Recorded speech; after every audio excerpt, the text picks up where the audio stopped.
Hello friends. Did you know nearly 80% of those who watch my videos aren't subscribed? If you enjoy these stories, please hit that subscribe button and leave a like. It really helps. Thank you for being here. By the way, where are you watching from? Let me know in the comments. The fuel gauge needle had been sitting just above the red quarter mark for the last 40 minutes. And Thaddeus Rook kept glancing at it every time the Peterbilt's engine coughed on an uphill grade. He was hauling a flatbed load of industrial steel coils, 22 tons of raw stock destined for a fabrication plant outside Altoona, and the route his dispatcher had sent him was supposed to shave 90 minutes off the usual I-76 corridor. The GPS had taken him off the main turnpike an hour ago, threading him through a patchwork of state routes that grew narrower and more cracked with every mile. The sun had dropped behind the ridgeline 20 minutes back, and now the only light came from his high beams cutting through the dense tunnel of bare oak and pine that pressed in on both sides of the two-lane blacktop. He'd passed exactly 3 other vehicles since the exit: a rusted-out pickup, a minivan with a taillight out, and a state D-Odd truck parked at a closed-way station with no one inside. The CB radio had been silent for over an hour, except for occasional bursts of static that sounded almost like voices, but dissolved before he could make out words. Thaddeus reached for the laminated fuel card clipped to his visor and did the math again in his head. He'd topped off in Breezewood, which should have given him enough to make Altoona with a comfortable margin, but the detour had added miles he hadn't accounted for, and the grades were steeper than the map suggested. The dispatcher, a woman named Jolene, who had a habit of booking him on routes that looked good on paper but turned into nightmares on the road, had assured him there was a truck stop at the junction of Route 36 and some county road whose number he couldn't remember now. He hadn't seen a single fuel sign in the last 30 miles. The forest here was old-growth dense, the kind that swallowed sound and made even the rumble of his diesel engine feel muffled and small. He checked the odometer, another 12 miles to the junction, assuming Jolene's information was even current. The fuel gauge dipped another hairline toward red. He eased off the throttle and kept his speed at 52, watching the road for any sign of civilization. A barn light, a farmhouse porch lamp, anything, but there was only darkness and the endless flicker of tree trunks in his headlights. Then the road curved sharply to the left, and the trees opened up, and Thaddeus saw the overpass. It was a massive concrete structure, 4 lanes wide, stretching across a narrow valley and disappearing into the hills on the far side. But the strange thing was that the road beneath it, the road he was on, didn't continue under the overpass. Instead, it dead-ended at a chain-link fence topped with barbed wire, and a faded yellow sign that read, "Road closed, no through traffic." He slowed the Peterbilt to a crawl and pulled onto the gravel shoulder, letting the engine idle while he stared at the fence. Beyond it, he could see the old roadbed continuing into the darkness, cracked and overgrown, but still intact. The overpass above was dark and silent, no traffic lights or reflectors, and he realized with a strange jolt that it wasn't an active highway at all. It was abandoned. He'd heard about this place. Every trucker who ran routes through central Pennsylvania had heard the stories about the old turnpike, a stretch of highway that had been decommissioned in the 60s when the state built a new alignment to bypass the mountains. 13 miles of crumbling asphalt and 2 massive tunnels left to rot because it was cheaper to abandon them than to maintain them. He'd never thought he'd actually see it, let alone be sitting at its entrance with a quarter tank of fuel and no other options in sight. Thaddeus picked up the CB handset and keyed the mic. "Breaker 19, this is northbound Peterbilt at the old turnpike junction, looking for fuel advice. Anybody out there?" Static hissed back at him, long and empty. He tried again, adjusting the squelch knob and scanning through the channels, but got nothing except distant fragments of conversation that faded in and out too quickly to follow. He set the handset down and pulled out his phone. No signal. The screen showed a single bar that flickered and died as he watched. He tried pulling up the GPS app anyway, but the map wouldn't load, just a spinning blue circle over a blank gray screen. He was offline, out of range, and running out of fuel in a place that wasn't supposed to exist anymore. The smart thing to do would be to turn around and backtrack to the last town, but that was at least 20 miles behind him, and the fuel gauge said he didn't have 20 miles left. The only other option was to keep going forward on the active road and hope he hit a gas station before the tank ran dry. But the GPS had shown nothing ahead for another 30 miles, and he didn't trust Jolene's intel anymore. He looked at the chain-link fence again. It was old and sagging, the posts leaning at angles, and there was a gap near the left side where someone had peeled back the mesh and wired it loosely in place. Fresh tire tracks led through the gap, not truck tracks but car or van-sized, and continued onto the old roadbed beyond. Someone had been using this route recently, which meant it was passable, or at least passable enough for smaller vehicles. Thaddeus chewed the inside of his cheek and thought it through.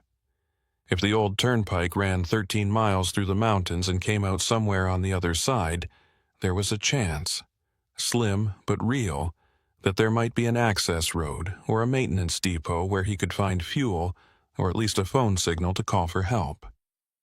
It was a gamble, but staying here wasn't an option, and backtracking might leave him stranded in the middle of nowhere.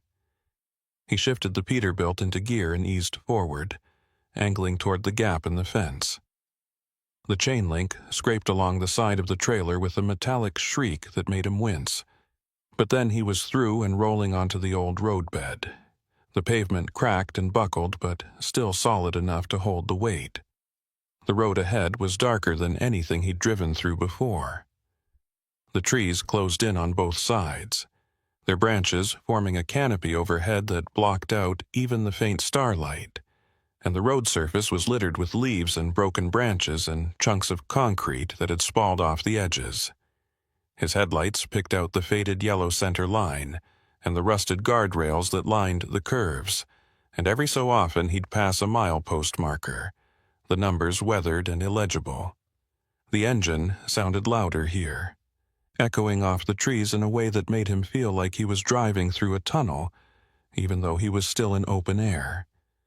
He kept his speed at 30 and watched the fuel gauge, which was now sitting just above the red line, the needle trembling with every bump.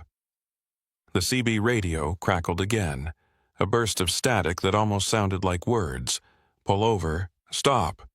But it cut out before he could respond. He grabbed the handset anyway and tried calling back, but got only silence. After 2 miles, the road began to descend into a valley, the grade steep enough that he had to downshift and let the engine brake do the work. The trees thinned out, and he could see the shape of the land opening up ahead, a wide bowl of darkness with a single structure rising out of it, the entrance to the first tunnel. Thaddeus had seen pictures of the old turnpike tunnels online, grainy photos taken by urban explorers and ghost hunters, but seeing it in person was different. The tunnel mouth was a massive arch of cut stone, 40 feet high and just as wide, with the roadway disappearing into a black void that his headlights couldn't penetrate. The walls were streaked with rust stains and water damage, and the pavement in front of the entrance was buckled and heaved where tree roots had pushed up through the cracks. There was a rusted sign bolted to the rock face above the arch. Rays Hill Tunnel, Caution. The word caution had been spray-painted over with blocky red letters that spelled closed. He brought the Peterbilt to a stop about 50 feet from the entrance and sat there with the engine idling, staring into the darkness. Every instinct told him not to go in. Tunnels were dangerous under the best circumstances, restricted airflow, poor visibility, no room to maneuver if something went wrong, and this one had been abandoned for over 60 years. There could be structural damage, cave-ins, flooded sections, or worse, but the fuel gauge was now touching the red line, and he could feel the engine starting to stumble. That subtle hesitation in the throttle response that meant the tank was pulling vapor. If he turned back now, he'd be stranded on the side of the road with no fuel and no way to call for help. If he went forward, there was at least a chance he'd make it through to the other side and find a way out. He reached up and flipped on every exterior light the truck had. Headlights, fog lamps, clearance markers, even the strobes, and then shifted into low gear and rolled forward into the tunnel. The transition from twilight to absolute darkness was instant and disorienting. The tunnel walls swallowed the light from his headlights, reflecting it back in weird angles that made it hard to judge distance or depth. The roadway inside was even worse than outside, pitted with potholes and covered in debris, chunks of concrete, rusted metal scraps, broken bottles, and piles of leaves that had blown in and rotted into black mulch. The air smelled like damp stone and diesel exhaust and something else, something organic and sour that he couldn't place. The tunnel ceiling was barely high enough to clear the top of his trailer, and he could hear the metal scraping against loose sections of rebar that hung down from the cracked concrete above. He kept his speed at 15 miles per hour and focused on keeping the truck centered in the lane, but the darkness was so complete that he felt like he was driving blind, navigating by instinct, and the faint echo of the engine off the walls. Halfway through, the headlights picked out something on the road ahead. A vehicle. Thaddeus eased off the throttle and brought the Peterbilt to a crawl, his heart rate spiking. It was a van, white and windowless, parked at an angle across the lane with the rear doors open. The paint was faded and streaked with rust, and the tires were flat, but it didn't look old enough to have been sitting here for decades. He stopped the truck about 30 feet back and left the engine running, the headlights illuminating the van in harsh white light. There were no markings on the side, no company logos or license plates, and the interior of the cargo area was empty, except for a few wooden pallets and what looked like oil stains on the floor. He picked up the CB handset and tried again. Breaker 19, this is northbound Peterbilt inside Rays Hill Tunnel. If anyone's monitoring, I've got a vehicle blocking the lane. Over. Nothing but static. He considered backing out, but the tunnel was too narrow to turn around, and reversing a flatbed trailer through a mile of darkness wasn't something he wanted to attempt. The van was close enough to the right wall that he might be able to squeeze past it if he angled carefully. He shifted into gear and started forward, edging to the left and watching the clearance between his trailer and the van. The gap was tight, maybe 18 inches, but he thought he could make it. Then, as he was halfway past, the CB radio erupted in a burst of static, and a voice came through, loud and distorted. "Stop! Don't move! They're watching!" Thaddeus slammed on the brakes and the Peterbilt lurched to a halt, the trailer rocking on its suspension. He grabbed the handset and keyed the mic. "Who is this? Who's watching?" The static hissed for a few seconds, then the voice came back, clearer this time. "You're in the tunnel. You need to get out, now." The transmission cut off. He sat there with the engine idling, his hands gripping the wheel so hard his knuckles ached. The voice had sounded male, middle-aged, with an urgency that wasn't faked. But who was it? And how did they know he was in the tunnel? He glanced at the rearview mirrors, but the darkness behind him was absolute. No headlights or movement. He looked forward again, past the van, and saw something he hadn't noticed before. Tire tracks in the dust and debris on the tunnel floor, leading away from the van and deeper into the tunnel. They were fresh, made within the last day or two, and they were from multiple vehicles, cars, vans, maybe even another truck. Someone had been using this tunnel recently, and not just passing through. He thought about the gap in the fence, the tire tracks on the old roadbed, and the van with no plates. This wasn't random. This was organized. The fuel gauge was below the red line now, the needle buried in the empty zone, and the engine was starting to cough. Thaddeus made a decision. He couldn't sit here and wait for whatever was going on to come find him, and he couldn't turn back. He had to keep moving and hope he reached the far end before the tank ran dry. He shifted into gear and started forward, squeezing past the van with inches to spare. The trailer scraped against the tunnel wall with a metallic screech that echoed through the darkness, and then he was past and rolling deeper into the mountain. The headlights picked out more debris as he went. More pallets, a rusted barrel, a tarp covering something he didn't want to look at too closely. The tunnel seemed to go on forever, the walls pressing in on all sides, and then, finally, after what felt like an eternity, he saw a faint gray light ahead. The exit. He accelerated, the engine sputtering and coughing, and then he was out, bursting into open air with the night sky above and the road ahead curving away into the darkness. He didn't stop. He kept driving, the fuel gauge reading empty, the engine running on fumes and momentum, and after another half-mile he saw lights ahead. A cluster of buildings set back from the road, surrounded by a gravel lot and a chain-link fence. It looked like an old maintenance depot, long abandoned, but with a few lights still on inside one of the structures. He pulled into the lot and brought the Peterbilt to a stop near the fence, the engine finally dying with a wheeze and a shudder. He sat there in the sudden silence, his hands shaking, and stared at the building. The lights inside flickered once, then steadied. Someone was in there. The maintenance depot looked like it had been built in the 50s and left to decay ever since. Thaddeus sat in the dark cab of the Peterbilt, watching the single illuminated window on the second floor of the main building, trying to decide if walking toward that light was the smartest or stupidest thing he could do right now. The building itself was a 2-story concrete block structure with a flat roof and narrow windows, most of them boarded up or covered with steel mesh.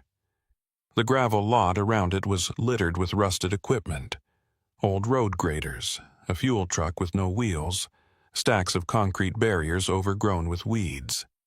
A chain-link fence surrounded the perimeter, but the gate was hanging open on one hinge, and the no trespassing signs were so faded they were barely legible. The light in the window flickered again, and Thaddeus saw a shadow move across it. A person, definitely a person, walking past the glass. His phone still had no signal, and the CB radio was dead now that the truck's battery wasn't charging it. He was stranded, out of fuel, in the middle of nowhere, with no way to call for help except to walk up to that building and hope whoever was inside wasn't the same people who'd been using the tunnel. He grabbed his flashlight from the door pocket and his tire iron from under the seat, then climbed down from the cab. The night air was cold and still, carrying the smell of wet leaves and old diesel. He left the truck unlocked.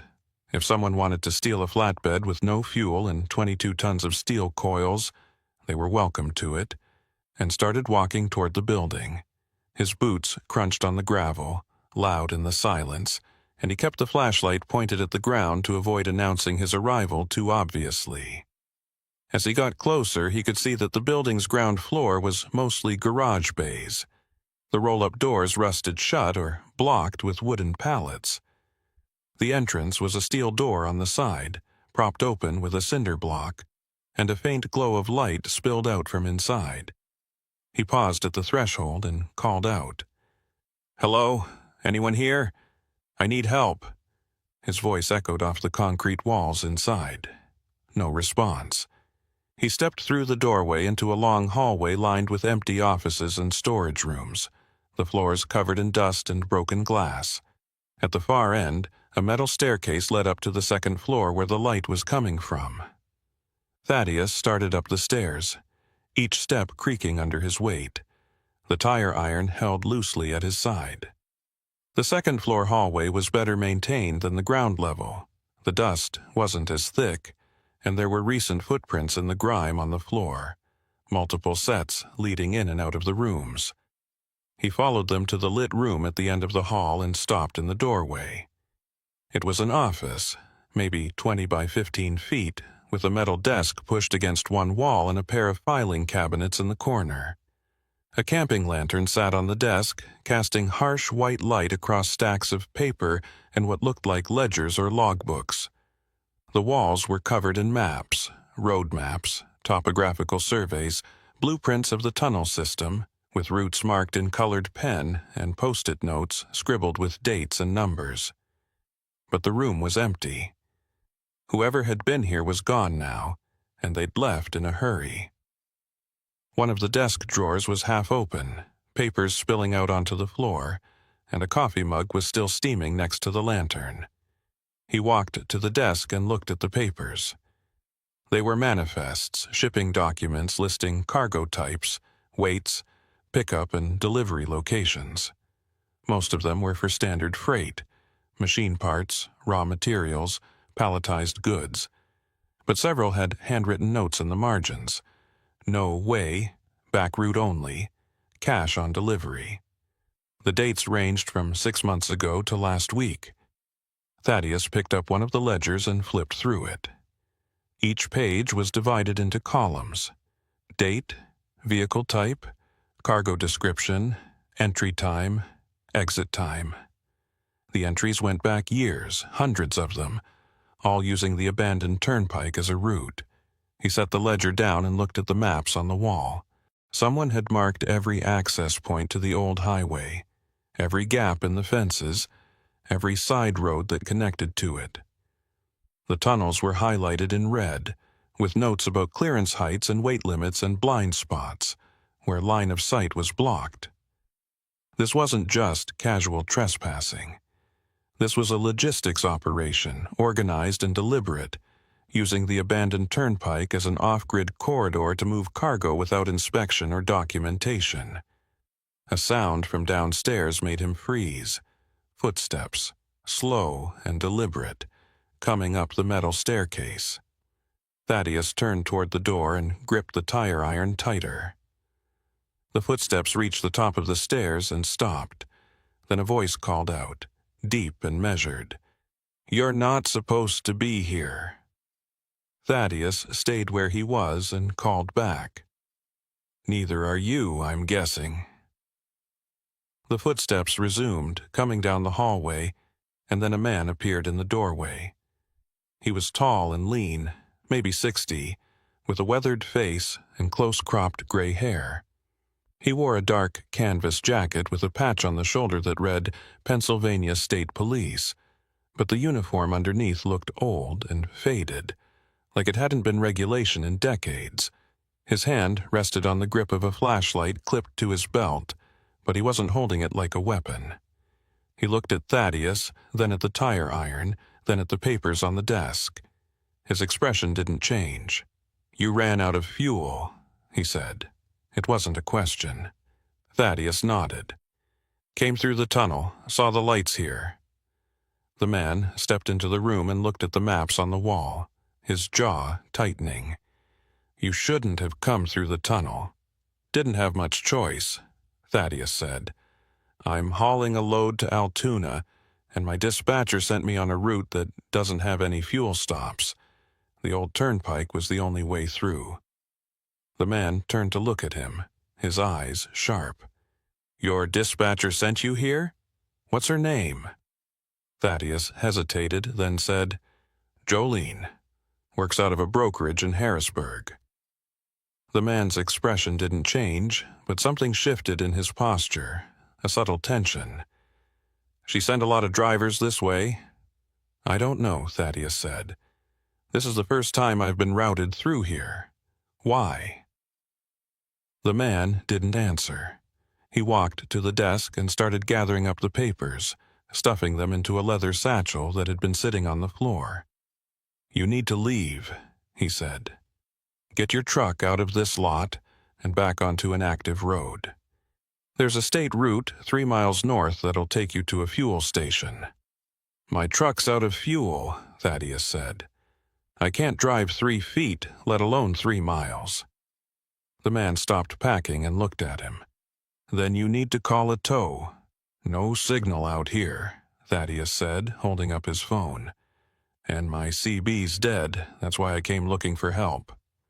The man stared at him for a long moment, then pulled a sat phone from his jacket pocket and handed it over. "Call a tow. Tell them you're at the old Breezewood Maintenance Depot, North Access. They'll know where that is." Thaddeus took the phone and looked at it. It was a heavy brick of a device, military grade, with a short antenna and a keypad that looked like it belonged in the 80s. "Who are you?" he asked. The man zipped up the satchel and slung it over his shoulder. "Someone who's trying to clean up a mess that should have been dealt with 30 years ago. Make the call and get out of here. Don't come back." He walked out of the room before Thaddeus could ask anything else. Thaddeus stood there for a moment, listening to the footsteps recede down the hallway and fade into silence. Then he looked at the sat phone and dialed the number for the towing service his company contracted with. It rang 4 times before a woman answered. "Pike's Recovery and Transport." Thaddeus gave her his location and explained the situation. Out of fuel, stranded at the old depot, hauling a flatbed load that needed to get to Altoona. The woman on the phone was silent for a few seconds, then said, "You're at the Breezewood Depot? North Access?" "That's what I was told," Thaddeus said. "How soon can you get someone out here?" Another pause. "We've got a unit about 40 minutes out. Driver's name is Minna Lockridge. She'll bring fuel and get you moving." "Appreciate it," Thaddeus said, and ended the call. He set the sat phone on the desk and looked around the room one last time. The maps, the ledgers, the manifests. Everything pointed to a smuggling operation, or something close to it. Cargo moving through the old turnpike without inspection, without way stations, without any official record. And that man, whoever he was, knew about it. Was trying to shut it down, maybe, or document it. Or something else entirely. Thaddeus picked up the sat phone and walked back downstairs, out into the cold night air. The gravel lot was empty now, no sign of the man or his vehicle, if he'd even had one. The Peterbilt sat where he'd left it, dark and silent. The flatbed load still chained down tight. He climbed into the cab and locked the doors, then settled in to wait for the tow truck. His hands were still shaking, and his mind kept replaying the warning he'd heard on the CB inside the tunnel. They're watching. Who was watching? The people running the smuggling operation.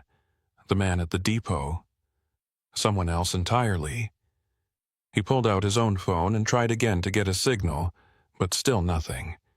The screen showed 11:47 p.m., less than 2 hours since he'd entered the old turnpike, but it felt like days. He leaned back in the seat and closed his eyes, listening to the silence outside.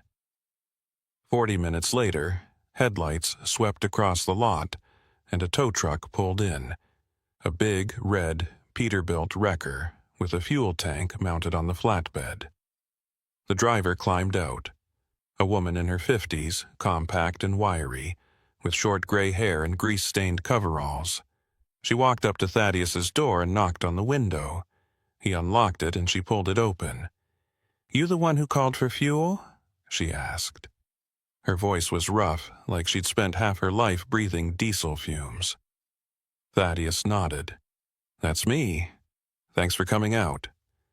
She looked past him at the empty gauge on the dash, then at the flatbed load behind the cab. "You're lucky you didn't run dry inside the tunnel," she said. "That's a hell of a place to get stuck." "I almost did," Thaddeus said. "Saw some things in there I'm not sure I was supposed to see." The woman's expression didn't change, but her eyes flicked toward the depot building, then back to him.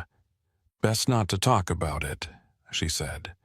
"This area's got a lot of history, and not all of it's the kind you want to dig into." She went back to the wrecker and started unspooling a fuel hose. Thaddeus climbed down and helped her connect it to the Peterbilt's tank. The pump hummed to life, and diesel started flowing. "How long have you been running tows out here?" he asked. "Long enough," she said. "You're not the first driver to run out of fuel on the old turnpike, and you won't be the last. The guy at the depot said my dispatcher might have sent me here on purpose," Thaddeus said.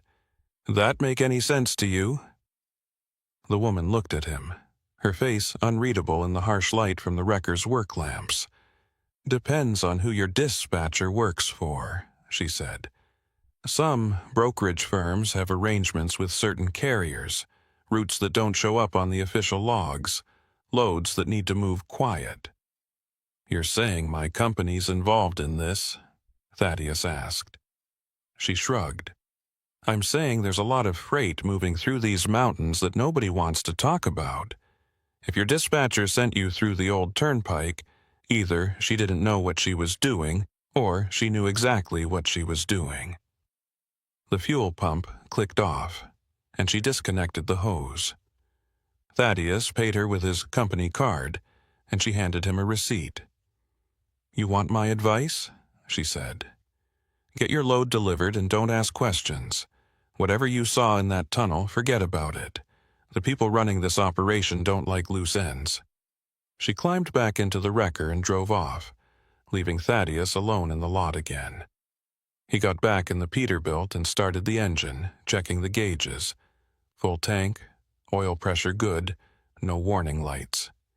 He shifted into gear and pulled out of the lot, following the dirt access road that curved away from the depot and reconnected with the old turnpike a quarter-mile north. The road ahead was dark and empty, but he could see the glow of highway lights in the distance, the active state route, civilization, safety. He accelerated, putting the tunnel and the depot and everything he'd seen behind him. But as he drove, he couldn't shake the feeling that he was being watched, that somewhere in the darkness behind him, someone was taking note of his license plate, his truck number, his route, and that whoever they were, they'd be waiting for him the next time his dispatcher sent him through these mountains. Thaddeus made it to Altoona by dawn and dropped the steel coils at the fabrication plant without incident. The receiving clerk barely looked at him, just scanned the bill of lading and signed off on the delivery, and Thaddeus was back on the highway within 30 minutes. He should have felt relieved. The load was delivered, the truck was running fine, and he had a full tank of fuel, but instead he felt wound tight, like something was about to snap. Every mile marker he passed, every overpass he drove under, he found himself checking the mirrors for vehicles that might be following him. The CB radio stayed silent except for the usual chatter from other drivers talking about traffic and weather, but he kept the volume low and didn't join the conversations. He didn't want to draw attention. When he reached the truck stop outside Harrisburg, where his company kept a small dispatch office, he parked in the back lot and sat in the cab for 10 minutes, watching the other trucks come and go, looking for anything out of place. The dispatch office was a double-wide trailer at the edge of the lot, wedged between a Subway franchise and a diesel repair shop. Thaddeus climbed the wooden steps and pushed through the door into a cramped room that smelled like coffee and cigarette smoke.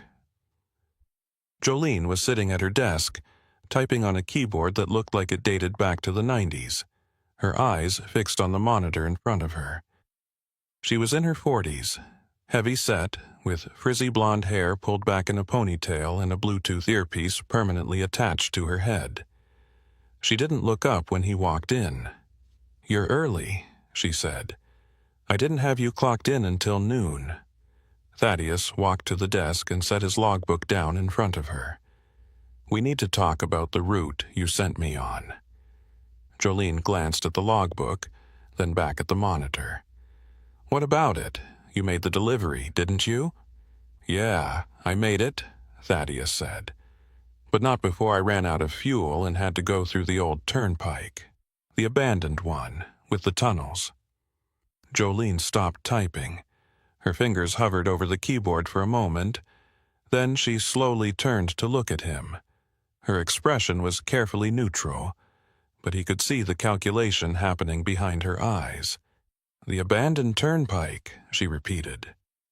"You mean the stretch near Breezewood?" "That's the one," Thaddeus said. "The route you gave me had no fuel stops for over 60 miles.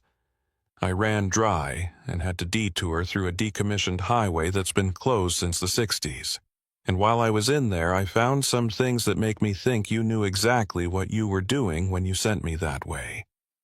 Jolene leaned back in her chair and folded her arms. What kind of things? Thaddeus pulled out his phone and opened the photo app.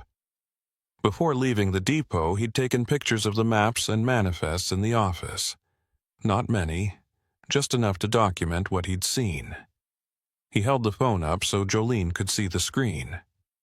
Shipping manifests for cargo moving through the old turnpike without way station checks. Routes marked on maps showing every access point. Logs going back years with vehicle types and entry times. This is an organized operation, and someone at this company is part of it. Jolene stared at the phone for a long moment, then stood up and walked to the door. She locked it and pulled down the blinds on the windows, then came back to the desk. When she spoke, her voice was quieter, more controlled. "You shouldn't have those pictures," she said. "And you definitely shouldn't have gone into that depot." "I didn't have a choice," Thaddeus said. "I was out of fuel in the middle of nowhere. What was I supposed to do, sit on the side of the road and wait for someone to find me?" Jolene rubbed her face with both hands, then sat back down. "Listen to me very carefully," she said. "That route I sent you on was a mistake. I pulled it from an old database that hadn't been updated in years, and I didn't check the fuel stops before I dispatched you. That's on me. But the stuff you saw in that tunnel, the manifests, the maps, that's not something you want to get involved in, trust me." "Too late for that," Thaddeus said. "I'm already involved. I drove through the tunnel. I saw the van with no plates. I talked to a guy at the depot who had a state police patch on his jacket, but didn't seem like he was working in any official capacity. And then I got a fuel delivery from a tow operator who told me to forget everything I'd seen because the people running this operation don't like loose ends." Jolene closed her eyes and exhaled slowly. When she opened them again, she looked older, more tired. "The guy with the state police patch, did he give you a name?" "No," Thaddeus said. "But the tow operator's name was Minna Lockridge. She works for Pike's Recovery and Transport." Jolene's jaw tightened at the name. "Pike," she muttered. Of course it was Pike. "You know him?" Thaddeus asked. "I know of him," Jolene said. "Algernon Pike. Used to be a state trooper assigned to the Turnpike Patrol back in the 80s and 90s. He was the one who first documented the smuggling activity on the old highway after it was decommissioned. Spent years trying to get the state to shut it down, but there were too many people with too much money invested in keeping it open. Eventually, he retired, or was forced out, depending on who you ask, and started working independent investigations. If you ran into him at that depot, it means he's still trying to build a case." Thaddeus sat down in the plastic chair across from Jolene's desk. His legs felt unsteady, like the ground had shifted under him.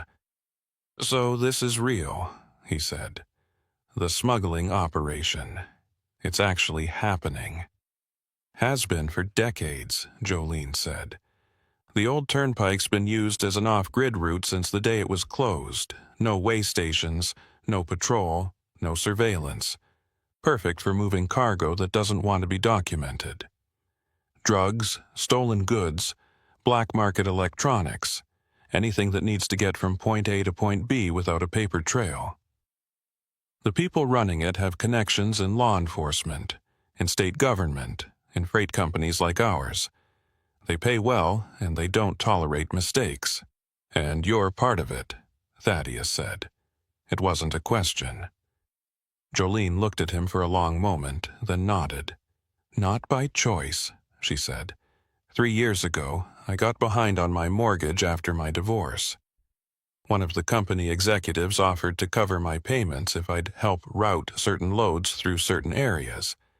I didn't ask questions, I just updated the dispatch software and sent drivers where I was told to send them. I didn't know about the tunnels until later. And now you're sending drivers through there on purpose," Thaddeus said. "Not on purpose," Jolene snapped. "That route I gave you was a genuine mistake. But yes, there are loads that go through the old turnpike. Usually it's drivers who've been vetted, who know what they're hauling and where it's going. You weren't supposed to be one of them. Thaddeus thought about the manifest he'd seen, the notes scribbled in the margins. No Wikaway back route only, cash on delivery. He thought about the van in the tunnel, the tire tracks leading deeper into the mountain, the voice on the CB warning him to stop. "What happens now?" he asked. "Now you delete those pictures and forget everything you saw," Jolene said. "You take your next load and you drive your road, and you don't mention the old turnpike to anyone. Not to other drivers, not to the police, not to Pike if you see him again. Because if the people running this operation find out you're talking, they will make sure you stop talking, permanently." Thaddeus stood up and looked at the door.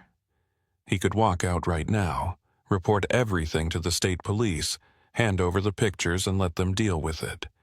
But Jolene was right. If the operation had connections in law enforcement, there was no guarantee his report would go anywhere except back to the people he was trying to expose. And even if it did reach someone clean, there was no way to protect himself while the investigation played out. He'd be a target, and targets didn't last long in this business. He looked back at Jolene. "I'm not deleting the pictures," he said. "But I'm not going to the cops either, not yet. I need more information first. I need to understand how deep this goes and who's really running it." Jolene shook her head. "You're making a mistake." "Maybe," Thaddeus said. "But I'm making it with my eyes open. If you hear anything at all, about who's organizing the routes or where the cargo's coming from, you let me know. Otherwise, stay out of my way." He unlocked the door and walked out, leaving Jolene sitting at her desk with her head in her hands. Outside, the truck stop was busy with mid-morning traffic, drivers fueling up and heading out for their next runs. Thaddeus walked back to his Peterbilt and climbed into the cab, then pulled out his phone and looked at the pictures again. The maps, the manifests, the logs, all of it was evidence, but evidence of what exactly? A smuggling ring using abandoned infrastructure to move illegal cargo. But who was supplying the cargo? Who was coordinating the routes? And what would happen if he pushed hard enough to find out? He started the engine and checked his dispatch app for his next load. Pittsburgh to Buffalo, a straightforward run on the interstate with plenty of fuel stops and way stations. Normal, safe, exactly the kind of route he needed right now. But as he pulled out of the truck stop and merged onto the highway, he couldn't stop thinking about the tunnel and the depot, and the man with the state police patch who'd told him to leave and never come back. 3 days later, Thaddeus was parked at a rest area outside Eerie, eating a sandwich in the cab and scrolling through his phone, when a knock on the door startled him. He looked up to see a man standing on the step outside. Tall, lean, gray hair, dark canvas jacket. Algernon Pike. Thaddeus unlocked the door and Pike climbed in, settling into the passenger seat without asking permission. He looked older in daylight, the lines on his face deeper, but his eyes were sharp and alert. "You didn't delete the pictures," Pike said. It wasn't a question. "How did you know?" Thaddeus asked. "Because if you'd deleted them, you wouldn't still be asking questions," Pike said. "And you've been asking questions. I heard about your conversation with Jolene. Heard you've been poking around online, looking for information on the old turnpike. That's dangerous, Rook." "Not as dangerous as staying quiet," Thaddeus said. "If this operation's as big as you say it is, someone needs to do something about it." Pike smiled, but there was no humor in it. "I've been trying to do something about it for 30 years, he said. "You know what I've got to show for it? A stack of reports that nobody reads, a pension I had to fight for, and a target on my back that's never going away. The people running this operation have more money and more connections than you can imagine. They own judges, prosecutors, police chiefs. They own freight companies and logistics firms and trucking unions. You think you can take them down with a few pictures on your phone? I think I can make enough noise that someone has to pay attention, Thaddeus said. If I go public with this, leak it to the media, post it online, someone will investigate. Even if the state won't do it, the federal government might, the FBI, the DOT, somebody. Pike shook his head. You go public, you'll be dead within a week. These people don't play games. They've killed drivers before, made it look like accidents, brake failures, jackknifed trailers, vehicles that went off the road in the middle of the night. You want to end up as another statistic? Thaddeus set his sandwich down and looked at Pike. Then what do you suggest I do? Just forget about it and keep driving? Pretend I didn't see anything? No, Pike said. I suggest you work with me. I've been building a case for years, documenting every load that goes through the tunnels, tracking the vehicles, identifying the routes. What I don't have is someone on the inside, someone who can get access to the dispatch records, the cargo manifests, the financial transactions. You're in a position to get that information. Jolene trusts you, or at least she did before you confronted her. If you play this smart, you can feed me the data I need to finally shut this operation down. Thaddeus thought about it. He thought about the van in the tunnel, the maps in the depot, the warning from Minna Lockridge. He thought about the loads he'd hauled over the years, the routes he'd driven, and how many of them might have been part of this network without him even knowing. "What do you need from me?" he asked. Pike pulled a folded piece of paper from his jacket and handed it over. It was a list of names and companies, freight brokers, logistics firms, trucking contractors. Some of them Thaddeus recognized. "These are the players," Pike said. "The ones I know about, anyway.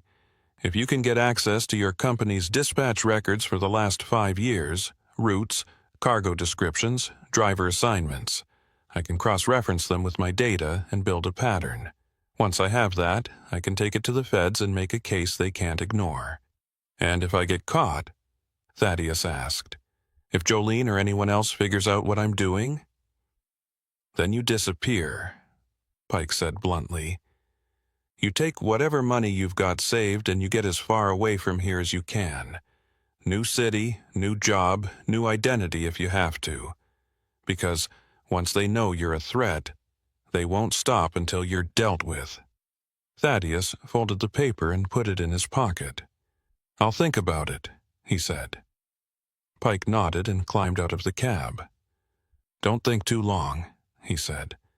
"Every day you wait is another load moving through those tunnels, and sooner or later, one of them's going to be something you can't ignore." Thaddeus spent the next 2 weeks driving his regular routes and trying to act like nothing had changed. Pittsburgh to Buffalo, Buffalo to Cleveland, Cleveland back to Harrisburg. Standard loads, standard stops, nothing that would draw attention. But every time he pulled into the dispatch office to pick up his next assignment, he felt Jolene's eyes on him, watching for any sign that he was going to make trouble. She never said anything directly, just handed him his paperwork and told him to drive safe. But there was a tension between them now that hadn't been there before. He kept Pike's list folded in his wallet and read through it every night in truck stop parking lots, memorizing the names and companies, trying to figure out how to get access to the dispatch records without getting caught. The company kept everything digital now, stored on servers that required login credentials he didn't have.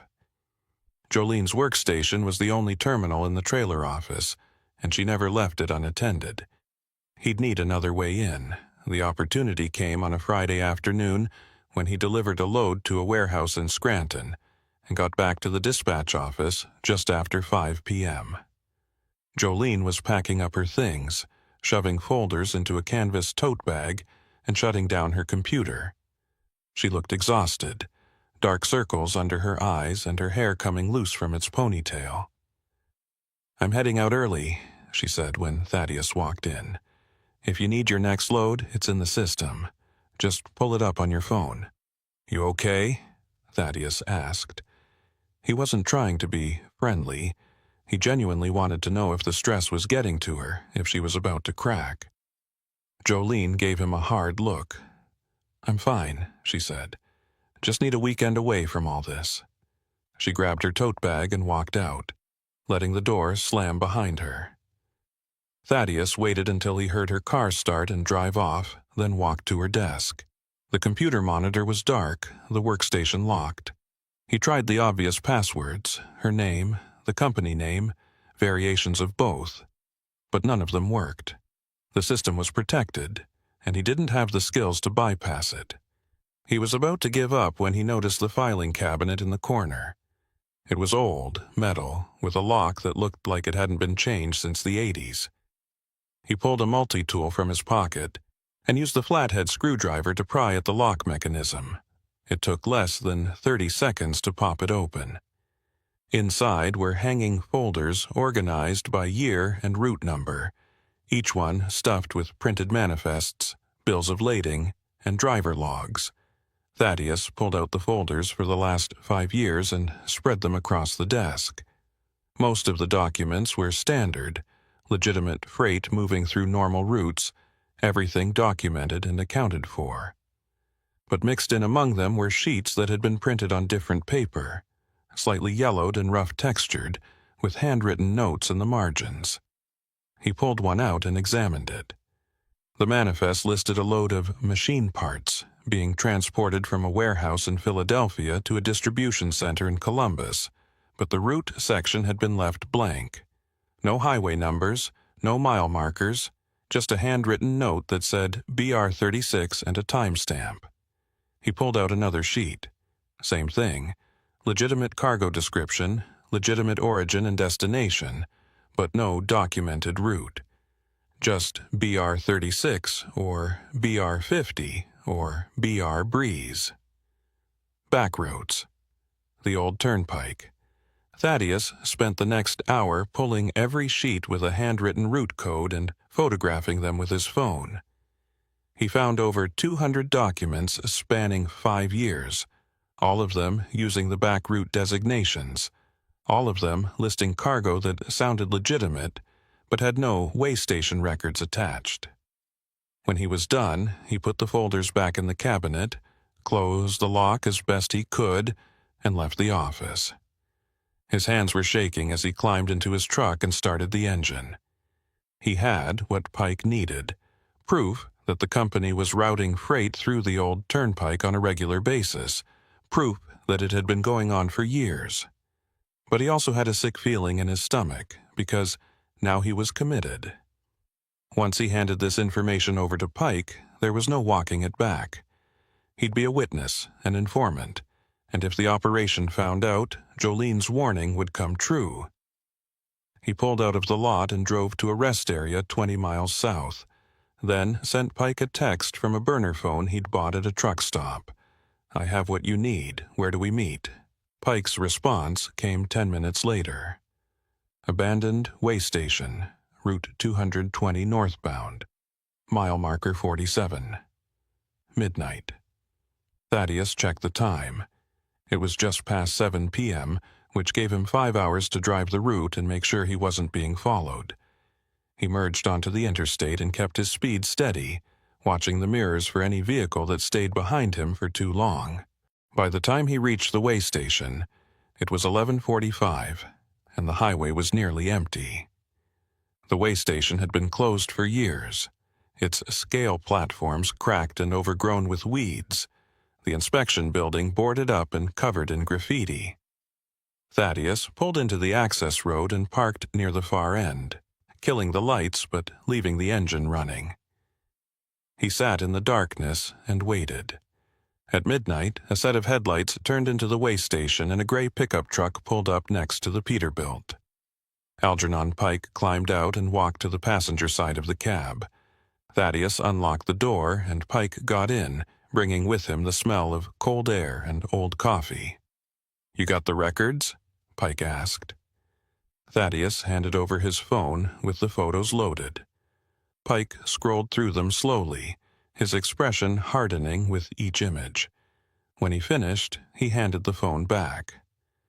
"This is good," he said. "Better than good. This is enough to prove a pattern. If I can cross-reference these manifests with the surveillance data I've been collecting at the tunnel entrances, I can show a federal prosecutor exactly how the operation works. When the loads move, who's transporting them, where they're going. It'll be enough for warrants." "How long will that take?" Thaddeus asked. "Weeks," Pike said. "Maybe months. The feds don't move fast unless there's pressure, and even then they'll want to verify everything before they make a move. In the meantime, you need to keep your head down. Don't take any more routes through the mountains. Don't talk to Jolene about this, and for God's sake, don't go back to that tunnel." "What about the people running the operation?" Thaddeus asked. "If they figure out I took those photos, they're going to come after me." Pike looked at him for a long moment. "They might," he said. "Which is why you need to be smart. Vary your routes, don't sleep in the same place twice, and if you see anything that feels wrong, a vehicle following you, someone asking questions about your loads, you call me immediately." He handed Thaddeus a business card with a phone number written on the back. "That's my personal line. It's secure. Use it if you need help." Thaddeus took the card and put it in his wallet. What happens if the feds don't move fast enough? What happens if the operation figures out you're building a case and shuts everything down before you can get warrants? Pike smiled grimly. "Then we've lost, and they win. But at least we'll have tried." He climbed out of the truck and walked back to his pickup. Thaddeus watched him drive away, then sat alone in the darkness of the way station, listening to the distant hum of traffic on the interstate. The next week passed without incident. Thaddeus hauled loads through Ohio and Pennsylvania, avoiding any routes that took him near the mountains or the old turnpike. He checked his mirrors constantly, looking for tails, and varied his fuel stops and overnight parking spots. Nothing seemed out of place.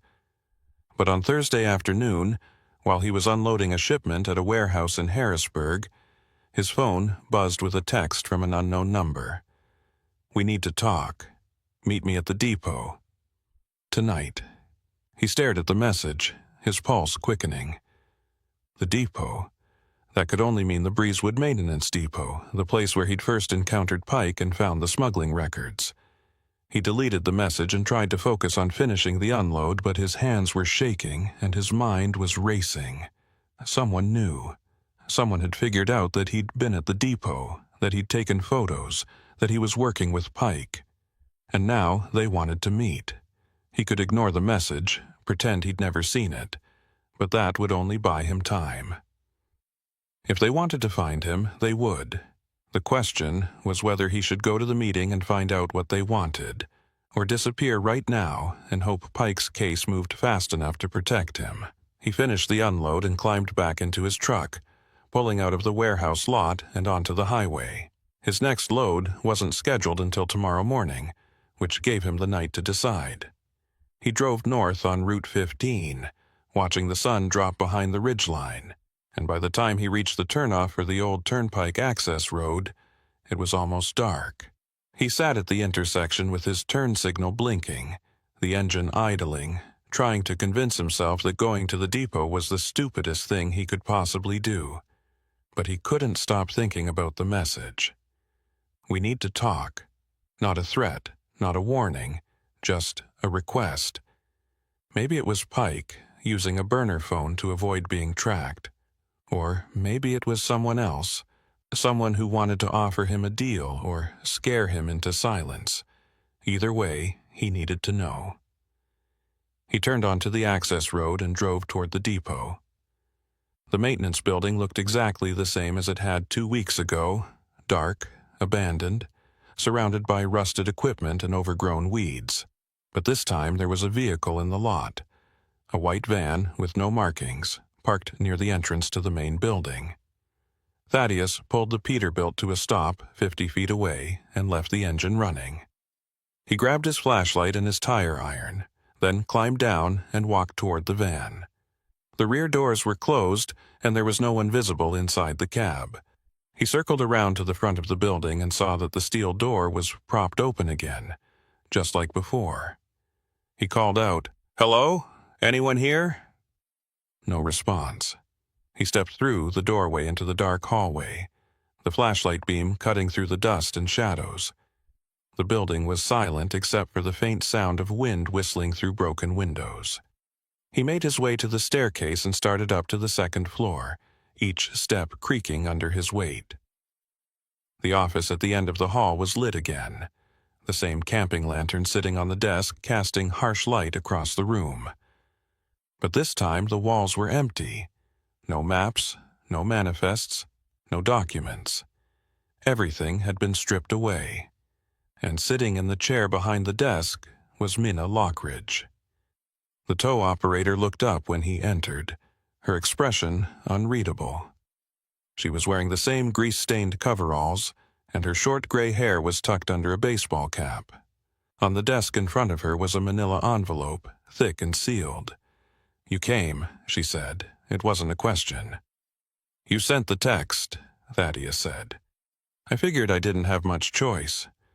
Minna gestured to the chair across from the desk. "Sit down, we don't have a lot of time." Thaddeus sat setting the tire iron on the floor beside him, but keeping it within reach. "What is this about?" "It's about you making a very big mistake," Minna said. "You took photos of documents that don't belong to you. You've been talking to Algernon Pike. And now you've put yourself in a position where people with a lot of money and a lot of power are paying attention to you. That's not a good place to be." "Are you here to threaten me?" Thaddeus asked. "Or to make me an offer?" Minna smiled, but there was no warmth in it. "Neither," she said. "I'm here to give you information. The kind of information that might keep you alive long enough to see how this plays out." She pushed the manila envelope across the desk. Thaddeus opened it and pulled out a stack of papers. More manifests, more route logs, but these were different from the ones he'd photographed. These documents listed cargo that wasn't machine parts or raw materials. They listed specialty freight and high-value goods with delivery locations that were warehouse addresses in cities he didn't recognize. And every single one of them had the same handwritten note in the margin. "Pike Oversight. Approved." Thaddeus looked up at Minna. "What is this?" "Proof that Algernon Pike isn't as clean as he pretends to be," Minna said. "He's been running his own side operation for years, using the same tunnels and the same routes as everyone else. The difference is that he's been documenting everyone else's activity to cover his own tracks. You think he's building a case to shut down the smuggling ring? He's building a case to eliminate his competition." Thaddeus felt the floor drop out from under him. He looked at the documents again, reading the dates and the cargo descriptions. If this was real, if Pike had been running freight through the tunnels himself, then everything he'd said, everything he'd promised, was a lie. "Why are you showing me this?" Thaddeus asked. "Because you're a loose end," Minna said. "And loose ends don't last long in this business. Pike knows you have photos of the company records. He knows you can connect him to the operation if anyone starts digging. So either he's going to use you to build his case and then make sure you disappear before you can testify, or he's going to get rid of you right now and claim you were part of the smuggling ring all along.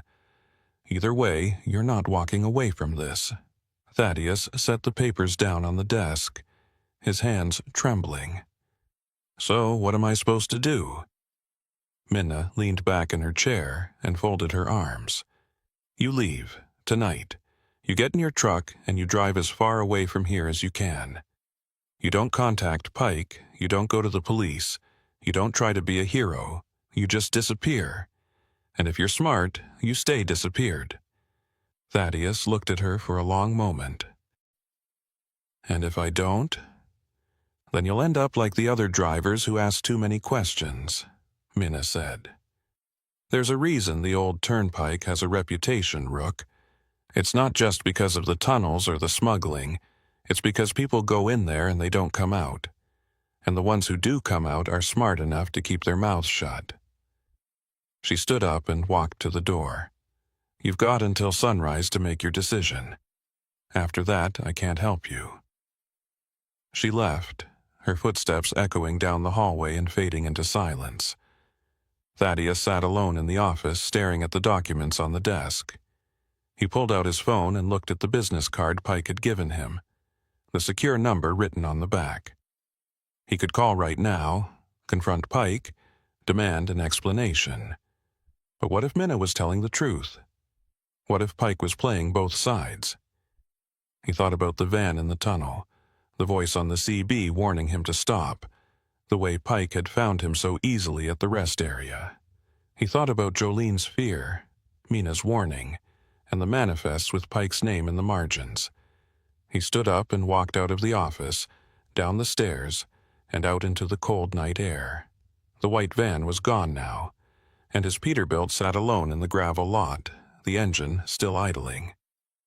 He climbed into the cab and sat there with his hands on the wheel, staring at the dark shape of the maintenance building. He had three choices. He could run, like Minna had suggested, and spend the rest of his life looking over his shoulder. He could go to the police with everything he knew and hope they'd protect him long enough to make a case. Or he could go back into that tunnel, find out what was really being moved through there, and get proof that would force someone, anyone, to pay attention. None of the options were good, but running felt like giving up, and going to the police felt like signing his own death warrant, which left the tunnel. Thaddeus shifted the Peterbilt into gear and pulled out of the lot, heading south on the access road. He knew where the tunnel entrances were now. He'd studied the maps in Pike's office, memorized the routes and the access points. The second tunnel, Sidling Hill, was less than 5 miles from here, and according to the logs he'd seen, there was activity there almost every night. If he was going to get proof, that was where he needed to be. The road narrowed as he drove, the trees closing in on both sides, and then he saw the chain-link fence and the gap where someone had peeled back the mesh. He drove through and onto the old roadbed, the cracked pavement stretching ahead into darkness. The tunnel entrance loomed in his headlights, a massive stone arch with rust stains streaking the walls and the word "closed" spray-painted above the opening. He brought the truck to a stop and sat there with the engine idling, his heart pounding in his chest. This was insane. He knew it was insane, but he also knew that if he didn't do this now, he'd never have the courage to do it later. He shifted into gear and drove into the tunnel. The darkness swallowed him immediately, the headlights barely penetrating the black void ahead. The road inside was worse than Ray's Hill, potholes deep enough to swallow a tire, debris piled in drifts against the walls, water dripping from cracks in the ceiling. He kept his speed at 10 miles per hour and focused on keeping the truck centered in the lane. Halfway through, he saw lights ahead, not headlights but work lamps, the kind used on construction sites. They were set up on tripods around a flatbed truck parked in the middle of the tunnel, and there were people moving around it, loading crates onto the bed. Thaddeus slowed to a crawl and pulled to the side, killing his headlights but leaving the engine running. He grabbed his phone and started recording video through the windshield.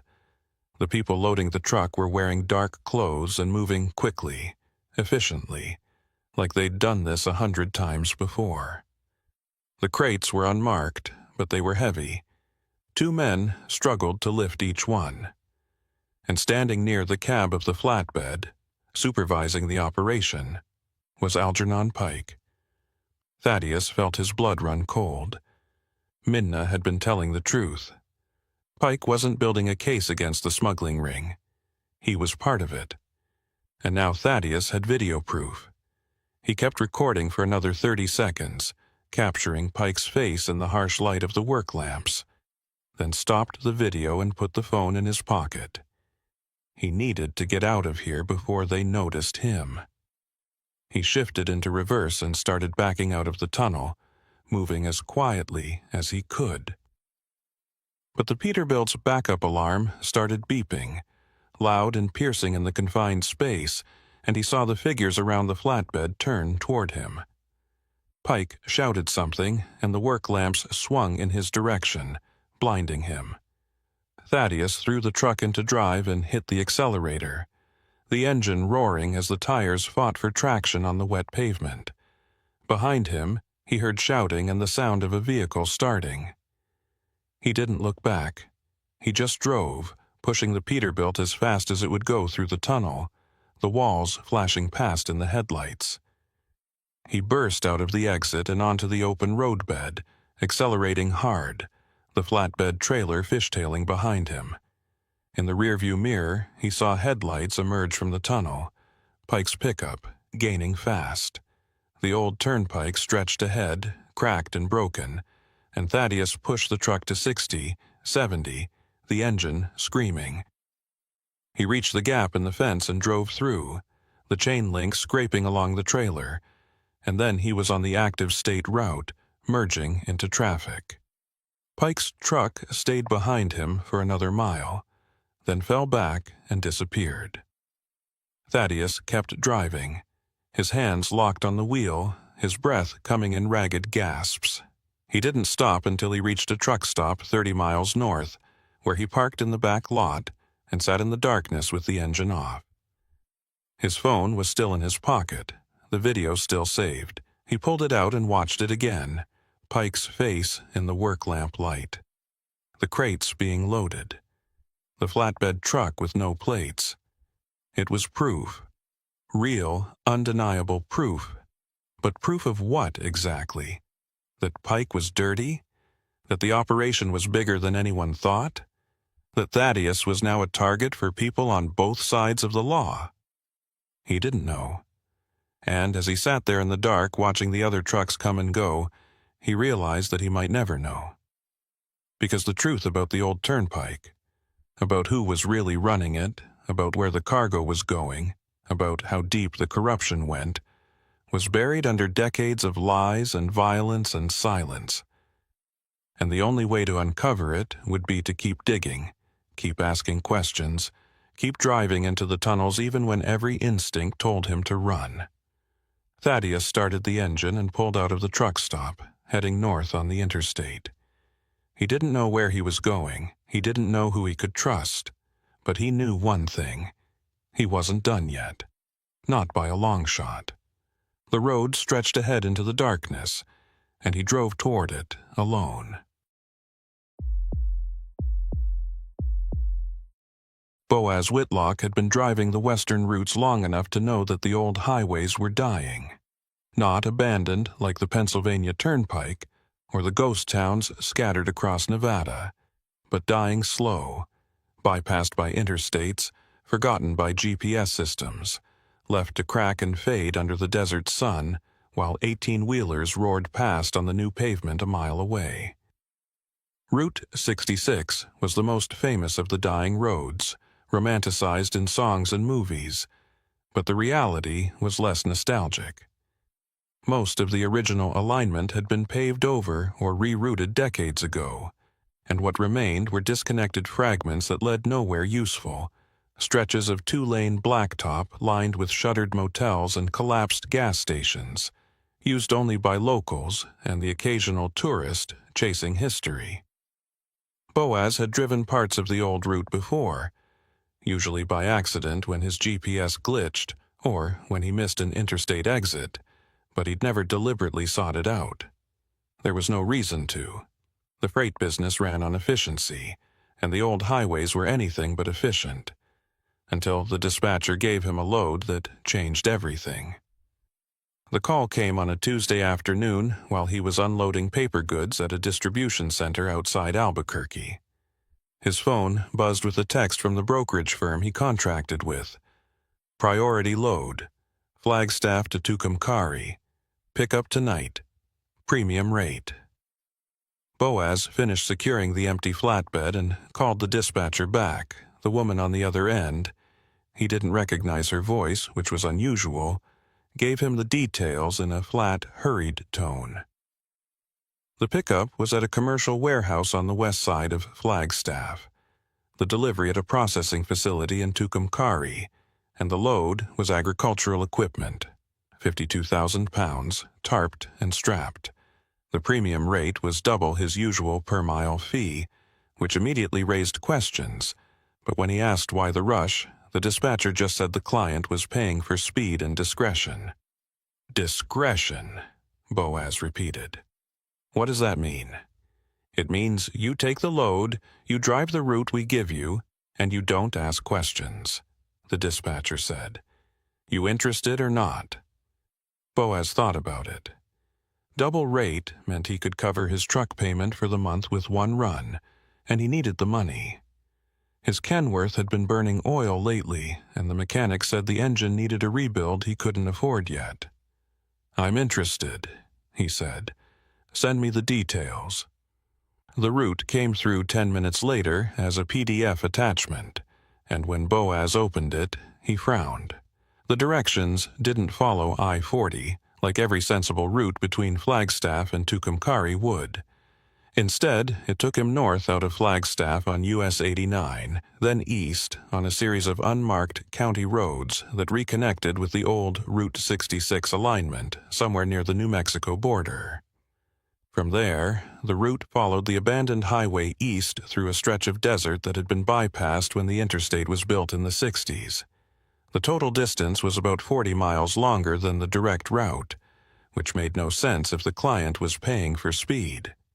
Boaz called the dispatcher back. This route you sent me, it's not the fastest way to Tucumcari.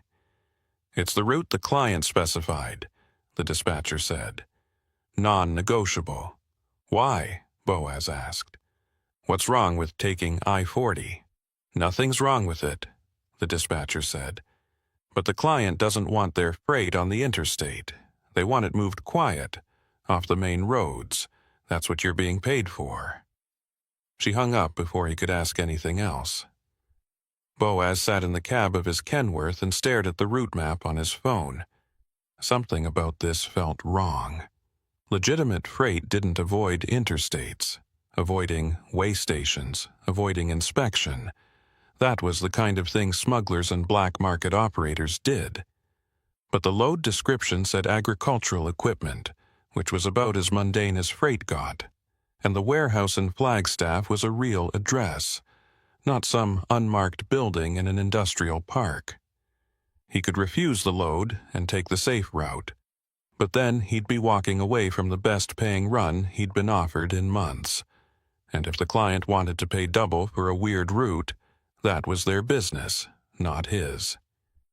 He started the engine and headed west toward Flagstaff. He'd pick up the load, drive the route, and collect his money. If it turned out to be something illegal, he'd dump the trailer and call the cops. But for now, he was willing to give the benefit of the doubt.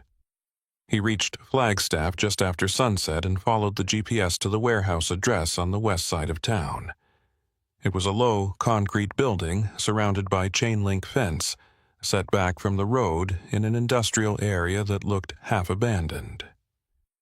The parking lot was empty except for a single semi-trailer sitting near the loading dock, a 53-foot dry van with no company markings. Boaz backed his Kenworth up to the trailer and climbed down to inspect the hookup. The trailer was newer than he'd expected, the paint clean and the tires in good condition, but there were no placards indicating what was inside and no dot numbers on the sides. The kingpin locked into place without issue, and he connected the airlines and electrical cable, then walked around to check the trailer doors. They were sealed with a heavy-duty padlock and a numbered tamper seal. He took a photo of the seal number with his phone, standard practice, and climbed back into the cab. The paperwork had been left on the driver's seat, a bill of lading listing the load as agricultural machinery disassembled. Weight 52,000 pounds. Destination Tucumcari. The shipper and receiver fields were filled in with company names he didn't recognize. He folded the paperwork and tucked it into his logbook, then pulled out of the lot and headed north on US 89. The highway out of Flagstaff was quiet, 2 lanes cutting through pine forest that gradually gave way to high desert scrubland.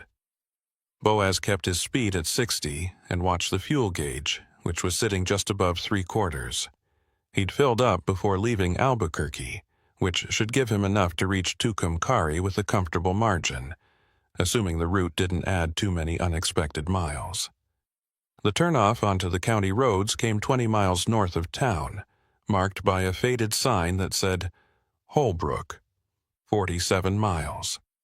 He took the exit and followed the cracked 2-lane blacktop east, the road narrowing and roughening as he left the main highway behind. The landscape here was empty, flat stretches of sagebrush and red dirt, broken by low mesas and dry arroyos, with no lights or structures visible in any direction. The only sign of civilization was the occasional mile marker, rusted and leaning at angles, and the faint outline of old telephone poles running parallel to the road. After 30 miles, the county road intersected with what the map labeled as Historic Route 66, though there was nothing historic about it. It was just another stretch of forgotten asphalt, cracked and patched and fading into the desert. Boaz turned onto the old route and immediately felt the difference. The pavement here was worse, potholes every 50 feet, sections where the asphalt had completely eroded away to gravel, and long stretches where the road had been swallowed by sand drifts. He slowed to 40 miles per hour and focused on steering around the worst of the damage, feeling the trailer sway behind him as the wheels hit uneven ground. The CB radio crackled with static, and he reached up to adjust the squelch, but the interference didn't clear. He scanned through the channels, looking for other drivers, but found only silence. This far off the interstate, there was nobody else on the road. The headlights picked out the shapes of abandoned structures as he drove.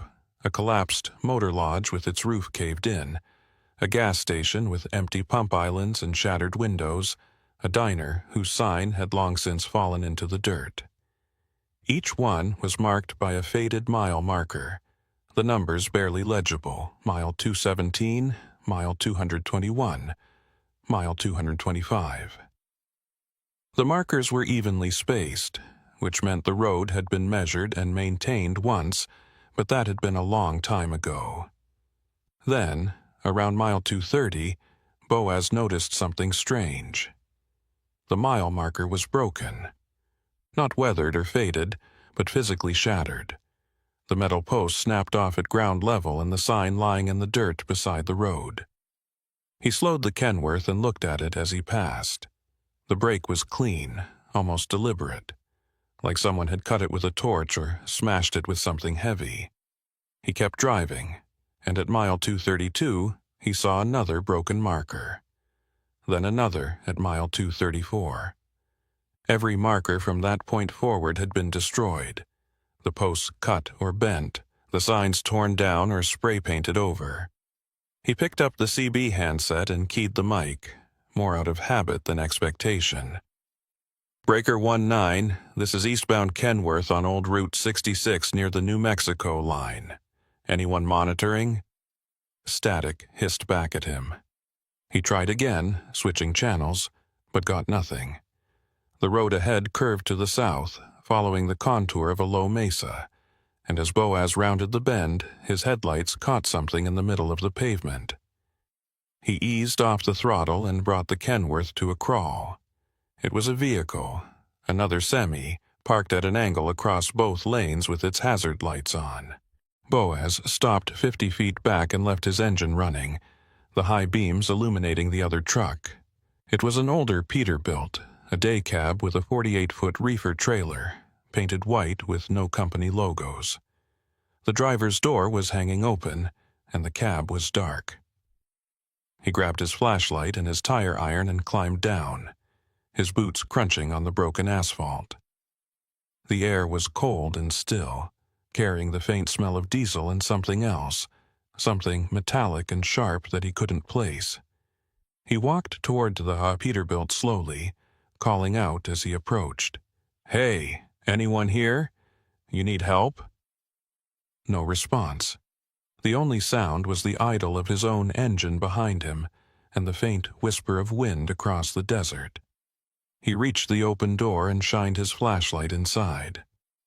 The cab was empty. The driver's seat was pushed back, and there was a jacket draped over the passenger seat, but no sign of the driver. The keys were still in the ignition and the fuel gauge showed half a tank. On the dashboard was a CB handset, dangling from its coil cord, and a half-empty bottle of water in the cup holder. Everything looked normal, except for the fact that the driver was gone. Boaz stepped back and swept his flashlight across the ground. There were tire tracks in the dirt on the shoulder. Multiple sets, leading away from the Peterbilt toward the desert. He followed them with the flashlight beam and saw shapes in the darkness. Vehicles, 3 or 4 of them, parked in a cluster about 100 yards off the road. They were vans or SUVs, dark-colored with no lights. He felt his pulse quicken. This wasn't a breakdown. This was a setup.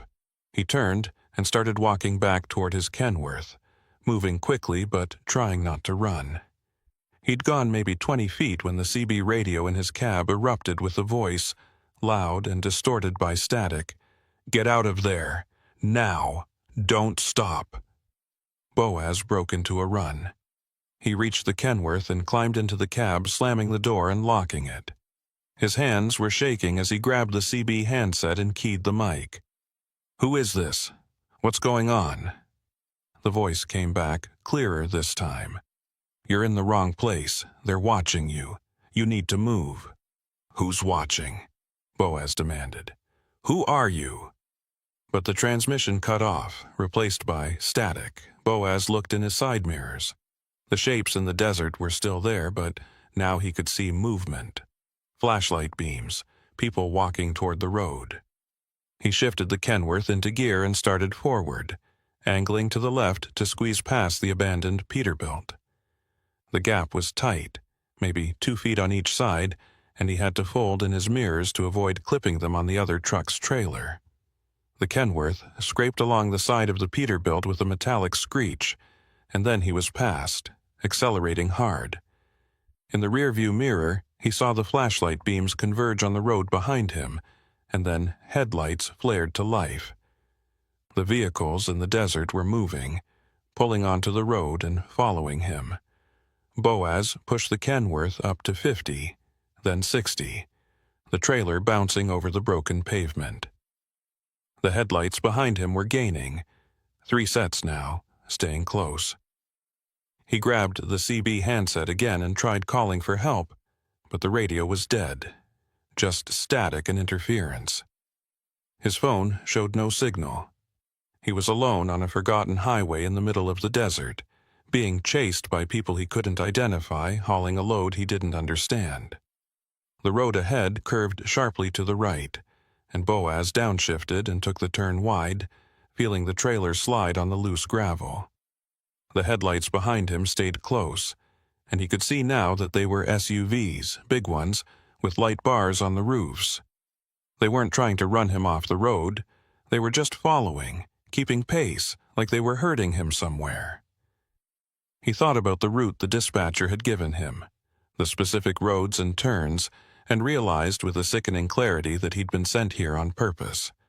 The load, the premium rate, the off-interstate route. It was all part of something bigger, something he'd walked into without knowing. The question was whether he could get out before it was too late. The mile markers continued to flash past in his headlights. Mile 240, mile 245, mile 250, each one broken or missing, the road getting worse with every mile. And then, just as he was starting to think the chase would go on forever, the headlights behind him suddenly fell back and disappeared. Boaz kept driving, watching the mirrors, but the road behind him was dark. They were gone.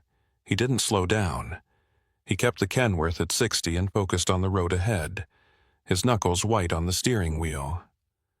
After another 10 miles, the old Route 66 alignment reconnected with the paved state highway, and he saw lights in the distance, a small town, or at least a gas station. He pulled off at the first exit and brought the truck to a stop in a gravel lot, the engine idling, his breath coming in ragged gasps. He sat there for a long time, staring at the empty road, trying to make sense of what had just happened. The CB radio crackled again, and the same voice came through, calm and measured. "You made it. Good. Now listen carefully. Don't open that trailer. Don't stop anywhere until you reach Tucumcari. And don't talk to anyone about what you saw tonight. If you do, they'll come for you. And next time they won't just follow." The transmission ended. Boaz sat in the darkness, alone, with a 52,000-pound load he didn't dare inspect, and a route that was supposed to take him deeper into the desert. And somewhere behind him, on a stretch of broken highway that didn't exist on any current map, people were waiting for the next truck to come through. Boaz stayed in that gravel lot for 20 minutes, watching the empty highway and trying to decide if he should call the police. Every instinct told him that whatever was in the trailer behind him wasn't agricultural equipment, and if he delivered it to Tucumcari, he'd be complicit in something illegal. But the voice on the CB had been clear. Don't talk to anyone, or they'll come for you. And the way those SUVs had followed him, coordinated and deliberate, suggested an organization with resources and reach. If he called the cops now, would they even believe him? He had no proof of the chase except his own word, and the trailer was still sealed with the tamper-evident lock. Breaking that seal without authorization would void his insurance and likely get him fired from the brokerage contract. He could drive to the nearest truck scale and request an inspection, but if the load turned out to be legitimate, he'd look paranoid and unreliable. And if it wasn't legitimate, the people who'd been following him would know he'd talked. Either way, he was trapped. He pulled out his phone and opened the navigation app, checking the route to Tucumcari. It was another 120 miles, most of it on state highways that reconnected with I-40 near Santa Rosa. He could take that road, stay on paved roads with traffic and lights, and deliver the load without incident. Or he could follow the original route the dispatcher had sent him, which continued east on the old Route 66 alignment for another 60 miles before rejoining the interstate. The safe choice was obvious, but something about the way the voice on the CB had emphasized, "Don't stop anywhere until you reach Tucumcari," made him think the route mattered. If he deviated from it, if he took the interstate instead of the old highway, would they come after him again? He didn't know, and not knowing was worse than any certainty. He started the Kenworth and pulled back onto the state highway, heading east. He'd follow the route. He'd deliver the load. And then he'd figure out what to do next. The road ahead was smoother now, recently repaved, with functioning streetlights and occasional traffic, mostly local vehicles, a few late-night commuters. Boaz kept his speed at the limit and watched the mirrors, but the SUVs didn't reappear. After 15 miles, the state highway intersected with another section of old Route 66, marked by a weathered brown sign that said, "Historic Route, next exit." He took the exit and found himself back on the broken 2-lane blacktop. The pavement cracked and potholed, the shoulders eroded into gravel. The transition from civilization to abandonment was jarring, like crossing a border into a place that time had forgotten. The headlights picked out more ruined structures as he drove, a collapsed bridge over a dry wash, a line of derelict buildings that might have been a rest stop once, and more broken mile markers, the posts cut or bent, the signs unreadable. He checked the odometer and the route map on his phone. According to the directions, he had another 40 miles of this before the old highway reconnected with I-40. 40 miles of empty desert and crumbling asphalt, with no services, no help, and no way to call for backup if something went wrong. Then, at mile 267, he saw something that made him slow down. There was a figure standing on the side of the road. Boaz brought the Kenworth to a crawl and leaned forward, squinting through the windshield. It was a man, older, maybe 60 or 70, wearing faded jeans and a canvas work jacket. He was holding a flashlight and waving it slowly back and forth, the universal signal for help. Boaz's first instinct was to stop. You didn't leave people stranded in the desert. But the memory of the abandoned Peterbilt and the voice on the CB made him hesitate. What if this was another setup? What if the man was bait, meant to get him out of the truck so they could take the load? He slowed to a stop about 30 feet from the figure and left the engine running, then grabbed the CB handset and tried calling again. Breaker 19, this is eastbound Kenworth on Old Route 66, mile 267. I've got someone flagging me down. Anyone monitoring? Static. He set the handset down and looked at the man again. The figure hadn't moved, just kept waving the flashlight slowly. Boaz unlocked his door and climbed down, keeping the tire iron in his hand and his back to the truck. "You need help?" he called out. The man lowered the flashlight and walked toward him, moving with the slow, deliberate gait of someone who'd spent too many years on his feet. As he got closer, Boaz could see his face, deeply lined, weathered by sun and wind, with sharp eyes that seemed to take in everything at once. "You're hauling a load through here," the man said. It wasn't a question. "Yeah," Boaz said cautiously. "What's it to you?" "It's everything to me," the man said. "My name's Lucian Baird. I used to be a highway inspector for this stretch of Route 66 back before they closed it. Spent 30 years maintaining this road, measuring the markers, checking the pavement. And for the last 20 years, I've been watching what happens to the drivers who come through here at night." Boaz tightened his grip on the tire iron. "What do you mean, what happens to them?" Lucian gestured toward the broken mile markers scattered along the roadside. "You see those? They didn't break by accident. They were cut down deliberately, years ago, to make this stretch of road harder to navigate. No markers means no reference points, no way to know exactly where you are. And when you don't know where you are, you can't report what you see." "Who cut them down?" Boaz asked. "The people who've been using this road to move freight they don't want documented," Lucian said. "Drugs, weapons, stolen goods, anything that needs to get from Arizona to Texas without going through a weigh station or an inspection checkpoint. They started using the old Route 66 alignment about 15 years ago, right after the state officially decommissioned it. At first, it was just a few loads a month, but now it's dozens, maybe more. I've been documenting it, taking photos, recording license plates, but nobody listens. The state says it's not their jurisdiction anymore, and the feds say they don't have the resources to patrol a decommissioned highway." He pulled a folded piece of paper from his jacket and handed it to Boaz. "That's a list of every trailer I've seen come through here in the last 6 months. Company names, plate numbers, cargo descriptions when I could get them. You're the 43rd this month." Boaz unfolded the paper and scanned it. The list was handwritten in neat, precise script, with dates and times and vehicle descriptions. Some of the entries had notes in the margins. No DOT markings, tamper seal removed, followed by escort vehicles. His stomach tightened as he read. "Why are you telling me this?" Boaz asked. "Because you're different," Lucian said.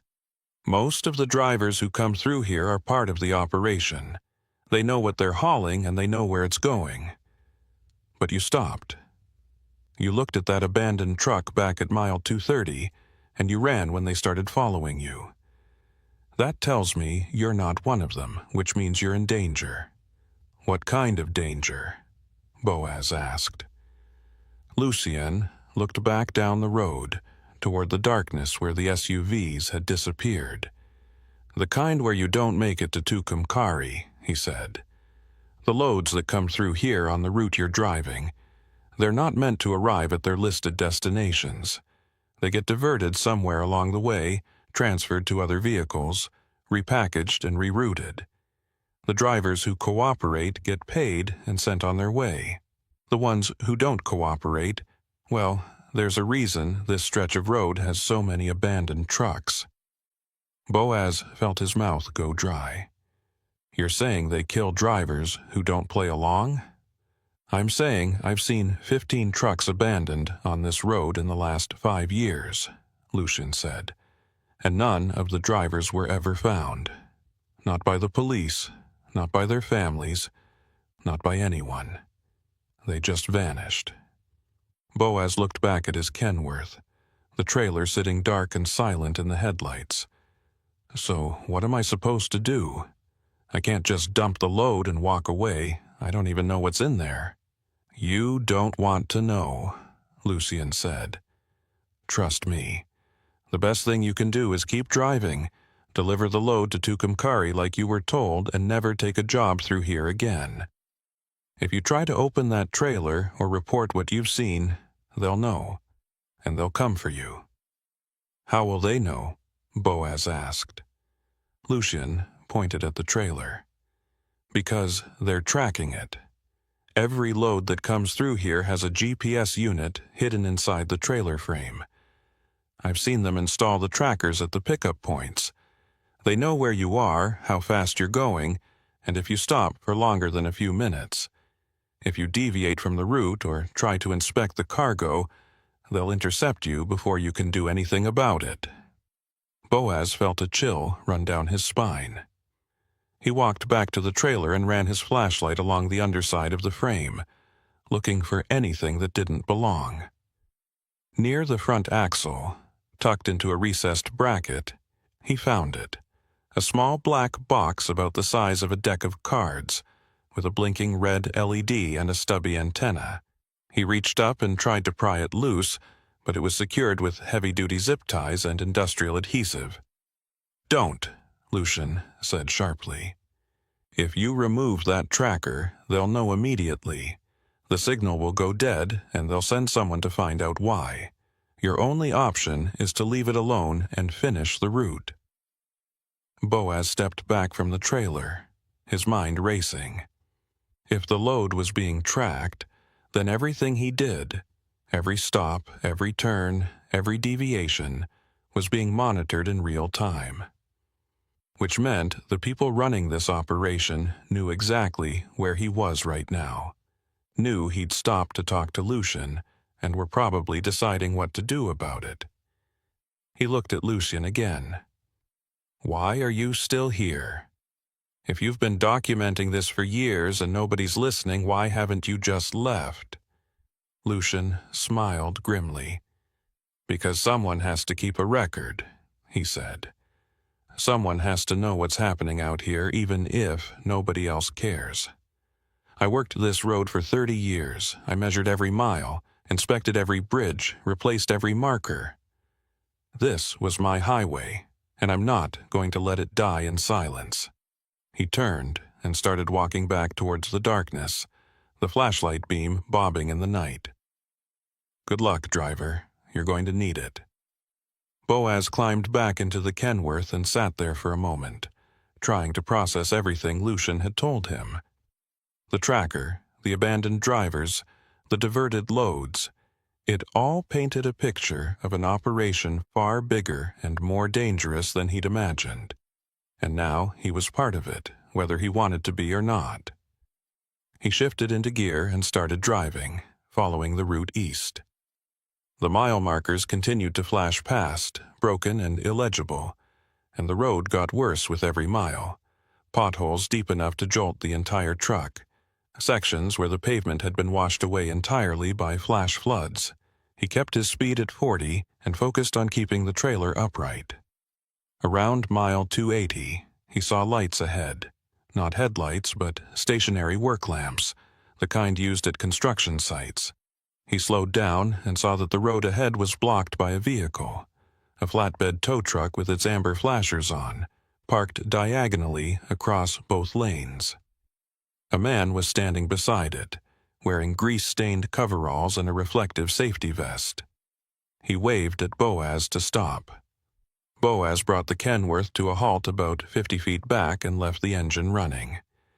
His first thought was that this was another setup, but the tow truck looked legitimate, dented and weathered, with magnetic door signs that read, "Ledbetter Recovery" in faded lettering. He grabbed his flashlight and climbed down, approaching cautiously. The man in the coveralls looked up as he approached. He was younger than Lucian, maybe 45, with a thick build and a face that suggested he'd spent most of his life working outdoors. "You the driver, hauling to Tucumcari?" the man asked. Boaz nodded slowly. "Yeah, what's this about?" "Name's Cormac Ledbetter. I run recovery and towing for this area. Got a call about an hour ago saying you might need assistance out here." "I didn't call anyone," Boaz said. Cormac shrugged. "Dispatcher did. Said you were running a priority load and they wanted to make sure you had support if anything went wrong. Standard procedure for high-value freight." Boaz felt his suspicion deepen. "What kind of support?" "Escort," Cormac said. "I'm supposed to follow you the rest of the way to Tucumcari. Make sure you don't have any breakdowns or trouble. They're paying me double rate to stay with you until the load's delivered." Boaz looked at the tow truck, then back at Cormac. "Who called you? Give me a name."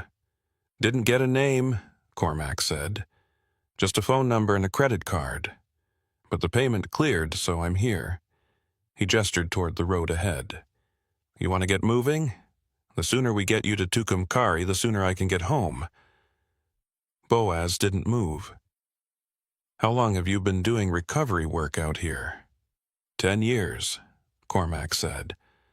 "Mostly pulling vehicles out of ditches and towing abandoned trucks. There's a lot of those on this stretch. People break down and just walk away."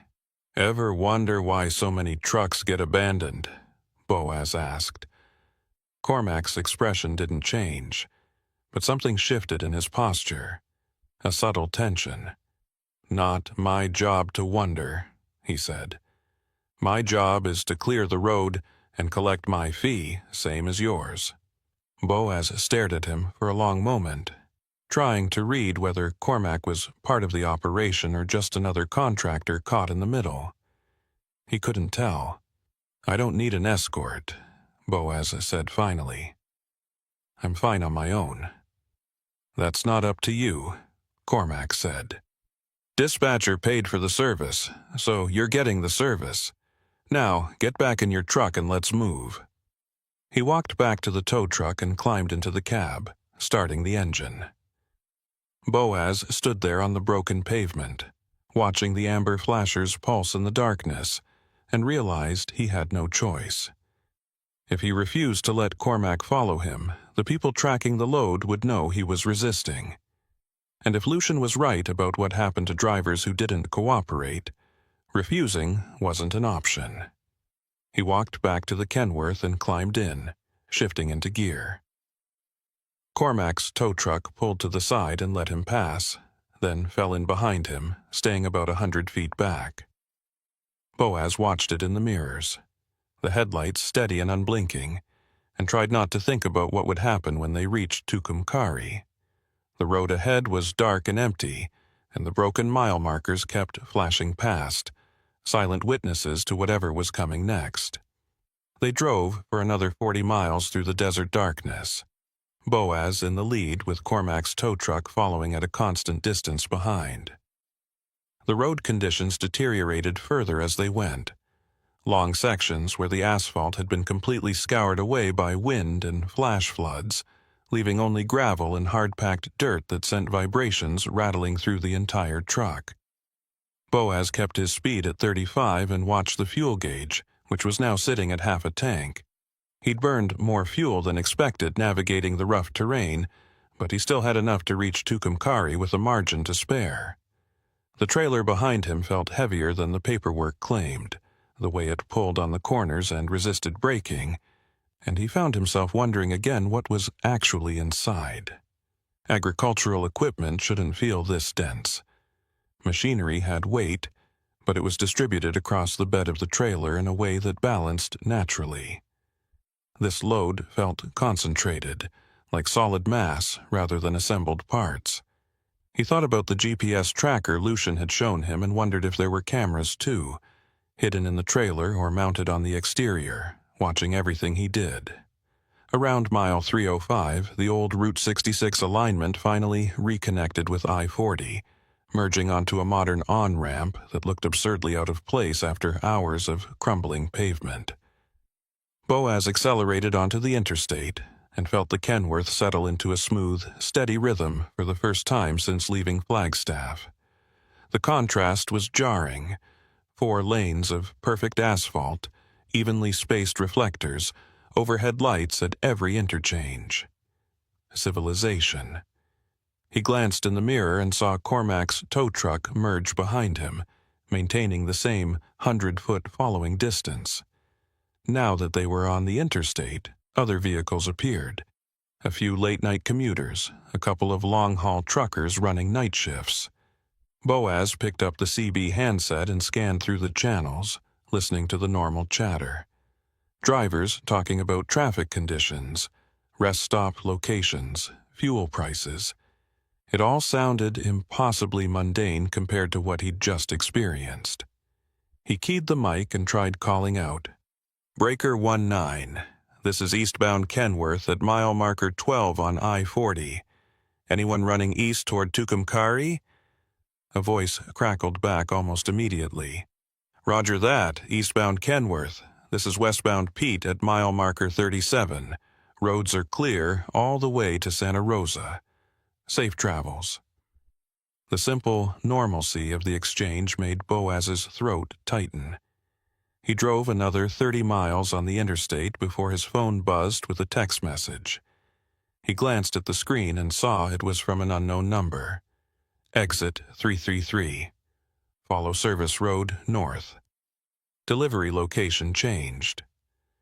Boaz felt his stomach drop. He looked at the original route paperwork clipped to his visor. The destination was still listed as Tucumcari, another 40 miles east on I-40. But now someone was telling him to exit early and take a service road. He thought about Lucian's warning, about loads getting diverted and transferred to other vehicles, about drivers who disappeared. This was it. This was where they took the cargo and decided what to do with him. He could ignore the text, stay on the interstate, and drive straight to the original destination. But if the people tracking the load wanted him to exit at 333, they'd know the moment he passed it. And Cormac was still following behind him, close enough to block him in if he tried to run. He was boxed in, monitored, and out of options. He signaled for the exit and took the off-ramp, Cormac's tow truck following without hesitation. The service road was narrow and poorly lit, running parallel to the interstate for about a mile before branching north into open desert. Boaz followed it, watching the odometer tick upward, until his headlights picked out a cluster of buildings ahead. A small industrial complex surrounded by chain-link fence with a gravel lot and a loading dock. There were no signs indicating what the facility was, just a number painted on the side of the main building, 333, the same as the exit number. Boaz pulled into the lot and brought the Kenworth to a stop near the loading dock, leaving the engine running. Cormac's tow truck parked beside him, and the driver climbed out, walking over to Boaz's cab. Boaz rolled down his window. "This isn't Tucumcari," he said. "No," Cormac agreed. "It's not, but this is where the load goes." "My paperwork says Tucumcari," Boaz said. "Paperwork changes," Cormac said. "You'll get new documents once the transfer is complete." "What transfer?"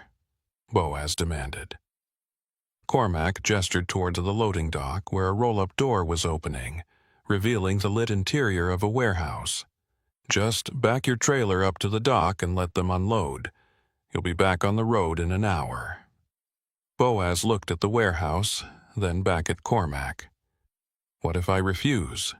Cormac's expression hardened. Then you don't get paid, and you don't get to leave. Your choice. Boaz sat there for a moment, weighing his options. He could try to drive away, but Cormac's tow truck was positioned to block the exit, and there were probably other vehicles nearby waiting. He could call the police, but his phone still showed only one bar of signal, and by the time anyone arrived, the transfer would be complete, and he'd be left trying to explain why he'd deviated from his original route. The smart thing, the safe thing, was to do what Cormac said. Back the trailer to the dock, let them unload whatever was inside, and get out of here. He could always report it later, after he was clear. But something about that felt wrong, like cooperating made him complicit in whatever this was. He shifted the Kenworth into reverse and backed the trailer up to the loading dock, the backup alarm beeping in the quiet night. The dock workers appeared almost immediately. 4 men in dark coveralls, moving with practiced efficiency. They broke the tamper seal on the trailer doors and swung them open, then started unloading the cargo with an electric pallet jack. Boaz climbed down from the cab and walked to the back of the trailer, trying to get a look at what they were unloading. The men blocked his view, but he could see enough to know it wasn't agricultural equipment. The crates were wooden, unmarked, about 4 feet on each side. They were heavy. The pallet jack struggled with each one, the electric motor whining. The men worked in silence, not speaking to each other or acknowledging Boaz's presence. Within 20 minutes, they'd unloaded 30 crates and stacked them inside the warehouse. When the trailer was empty, one of the men walked over and handed Boaz a clipboard with new paperwork. A revised bill of lading listing the cargo as industrial components, and the delivery location as Facility 333. The weight was listed as 52,000 pounds, same as before, but the shipper and receiver fields were blank. "Sign here," the man said, pointing to a line at the bottom of the form. Boaz took the clipboard, but didn't sign. "What was in those crates?" "Not your concern," the man said. "You delivered the load. Now sign the paperwork so you can get paid and leave." Boaz looked at the form again. If he signed it, he'd be acknowledging that he'd delivered the cargo to this location, which would create a paper trail linking him to whatever illegal operation was happening here. But if he didn't sign, he wouldn't get paid, and he'd still be stuck in the middle of nowhere with no way out. He signed the form and handed it back. The man tore off the bottom copy and gave it to Boaz, then walked back into the warehouse. The roll-up door started closing, the metal slats rattling as they descended. Within seconds, the dock was empty and dark again, like nothing had happened. Cormac walked over, his hands in his pockets. "Good job," he said. "You did what you were supposed to. Now get back on the interstate and head to Tucumcari. Your dispatcher will have your next load by the time you arrive." "What was in those crates?" Boaz asked. Cormac smiled thinly. "Agricultural equipment, just like the paperwork said." "Bullshit," Boaz said. "That wasn't farm machinery. That was something else." "Then it's a good thing you signed the delivery form and can't prove otherwise," Cormac said. He walked back to his tow truck and climbed in, starting the engine.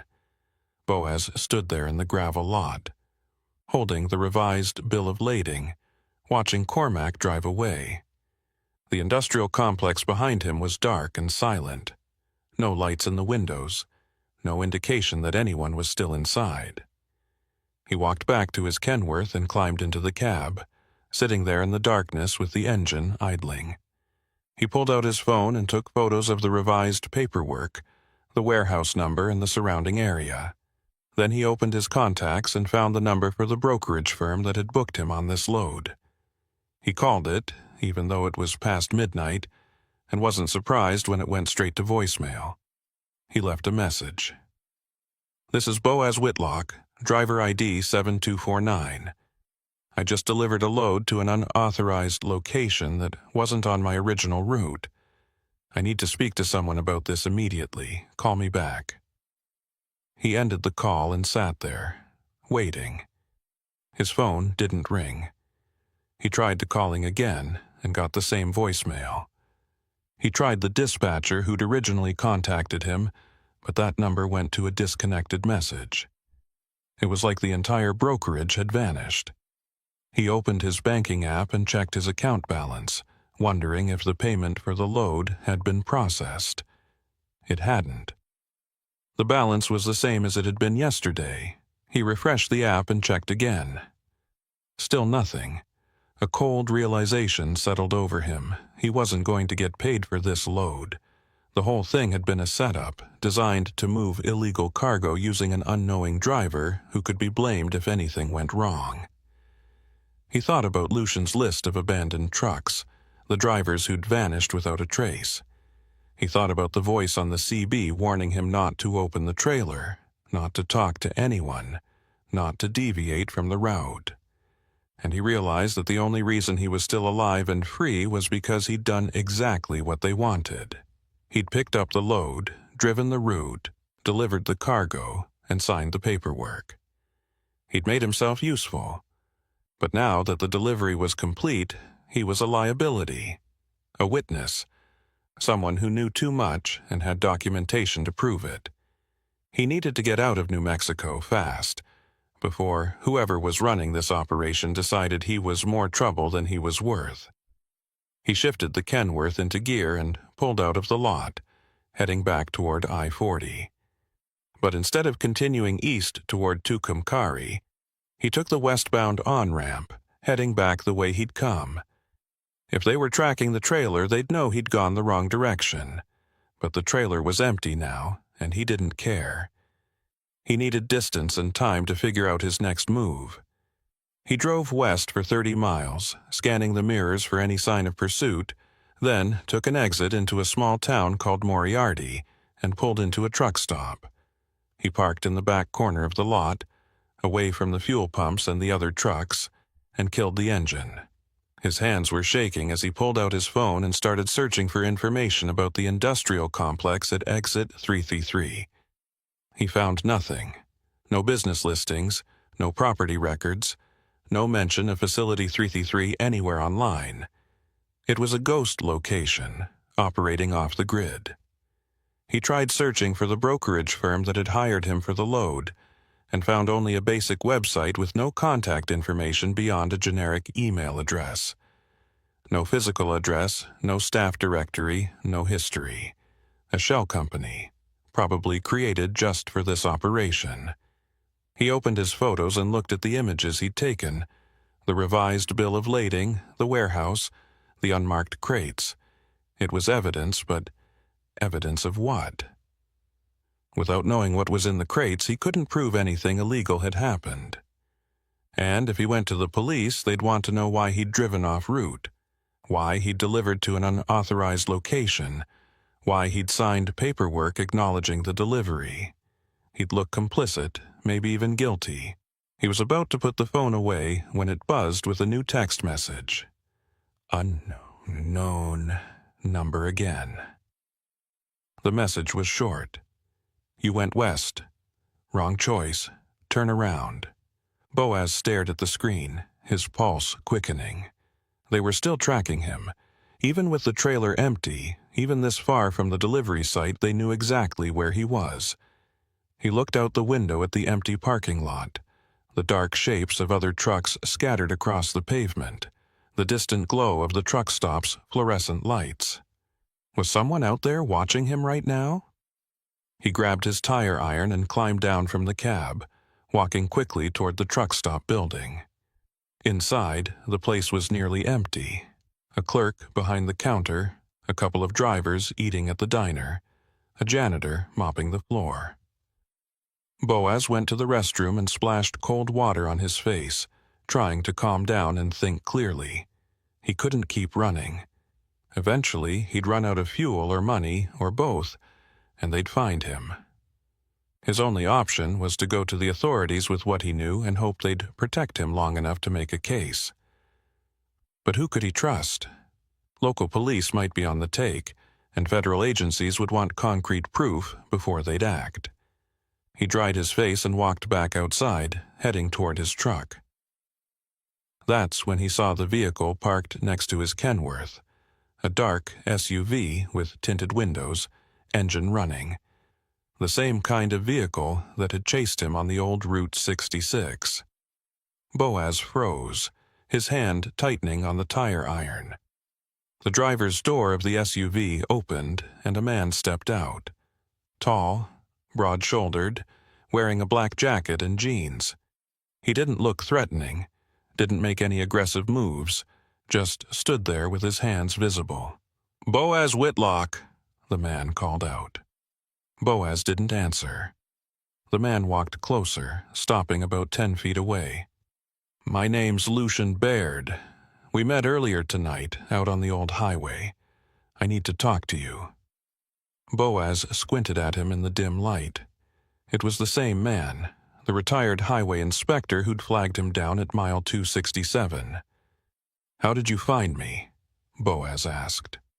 "Same way they did," Lucian said, gesturing toward Boaz's phone. "You've been calling numbers, searching online, leaving a digital trail. I've been monitoring the operations communications network for years. When I saw you break pattern and head west instead of continuing to Tucumcari, I knew you were in trouble."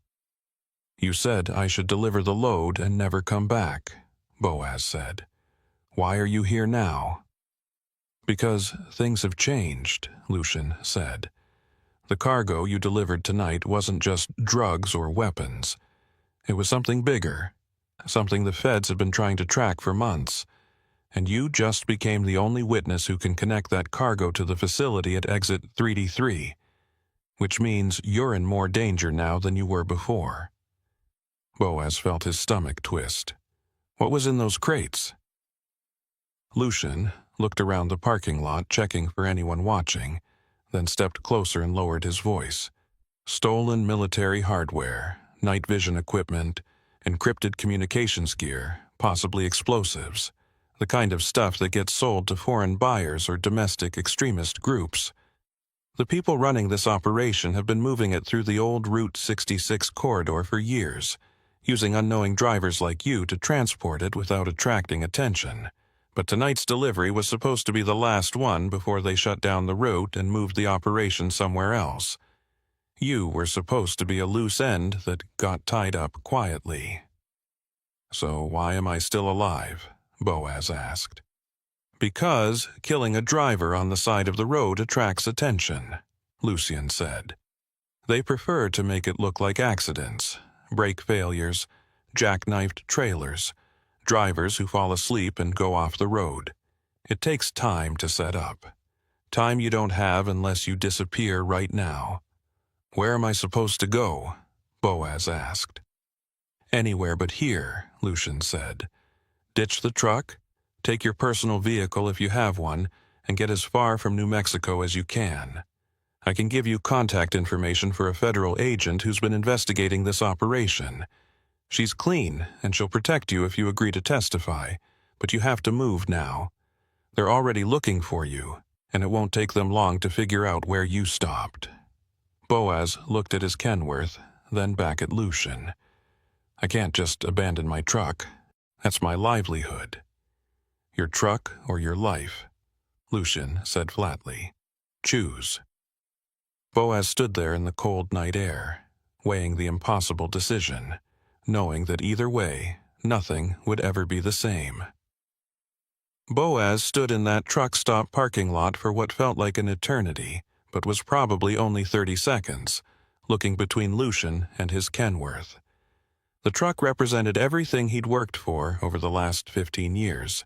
His independence, his income, his entire adult life reduced to 18 wheels and a diesel engine.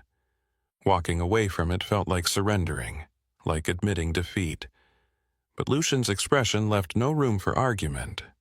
This wasn't a negotiation. It was survival. "I need to grab my things," Boaz said finally. 5 minutes, Lucian said. "That's all you get. They're monitoring the truck stop cameras by now.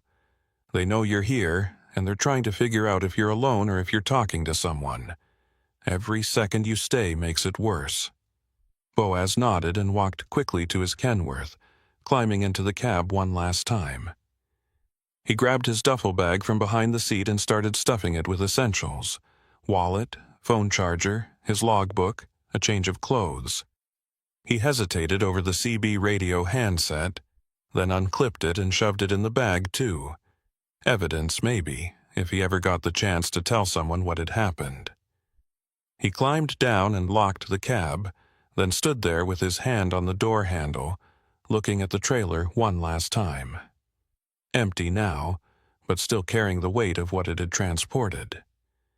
He thought about taking photos of the truck and trailer numbers, documenting everything before he walked away. But Lucian was already gesturing urgently from beside the SUV.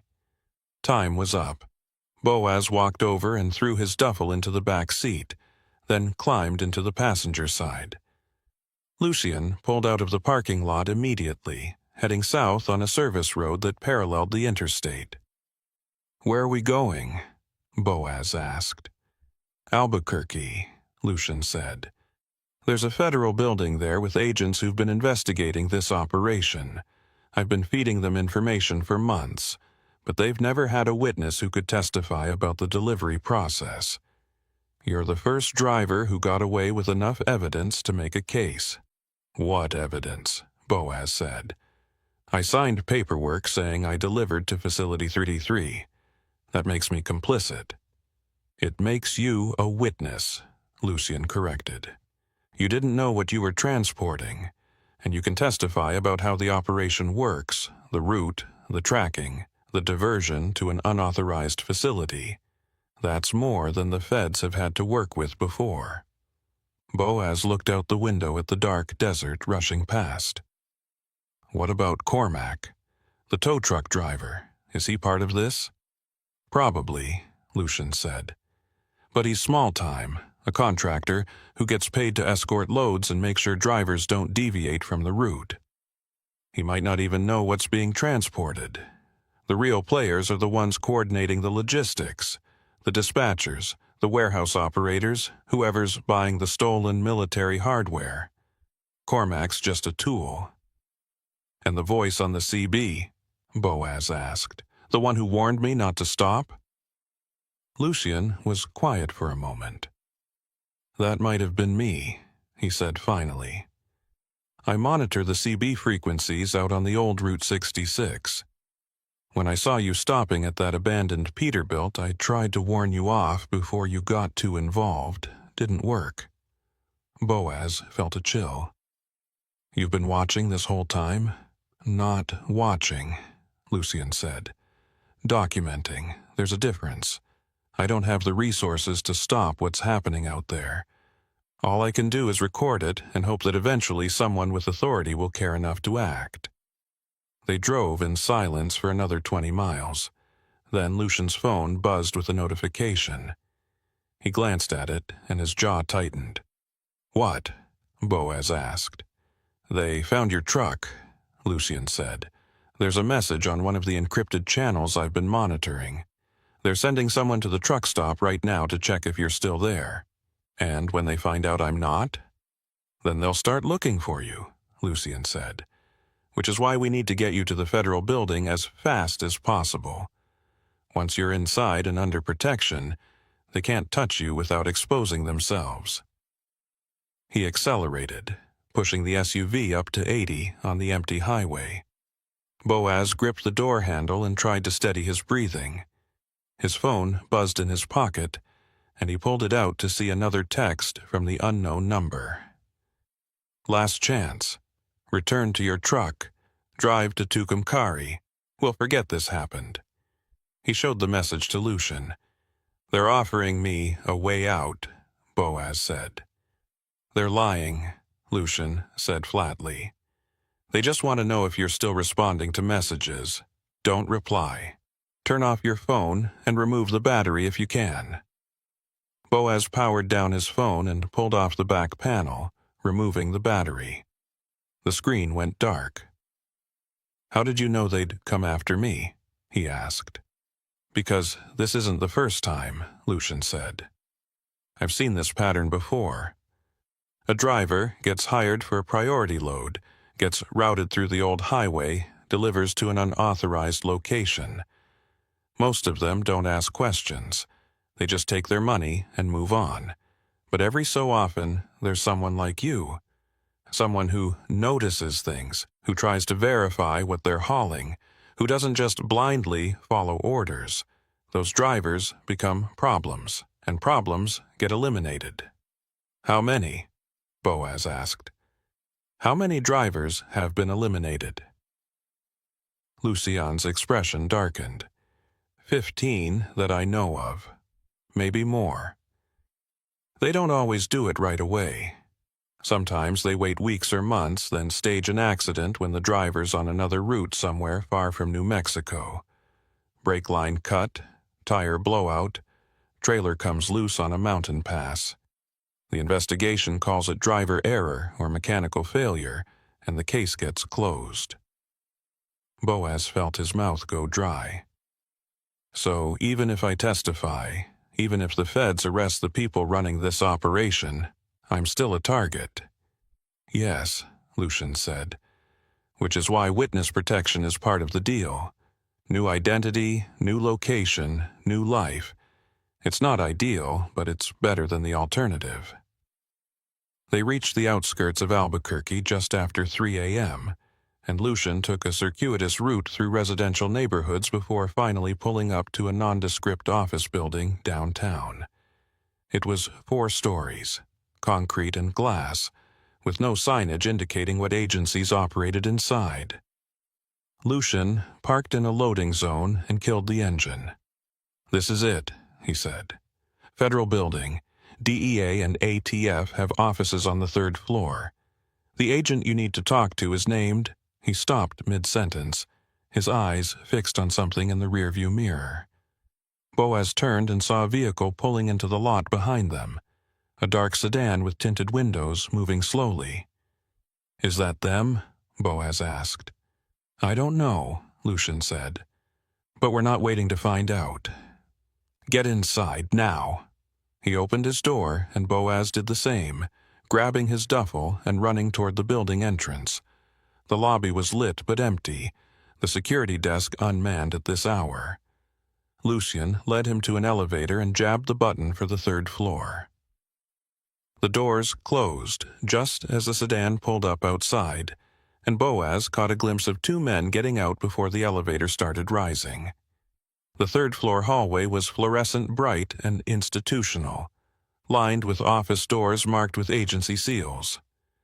Lucian walked quickly to a door at the end marked ATF, Field Operations, and pounded on it. No response. He tried the handle. Locked. Damn it, Lucian muttered. He pulled out his phone and dialed a number, putting it on speaker. It rang 4 times before a woman's voice answered, groggy and irritated. This is Special Agent Carver. Who is this, and why are you calling at 3 a.m? It's Lucian Baird, Lucian said. I've got the witness I told you about. The driver who delivered to Facility 333 tonight.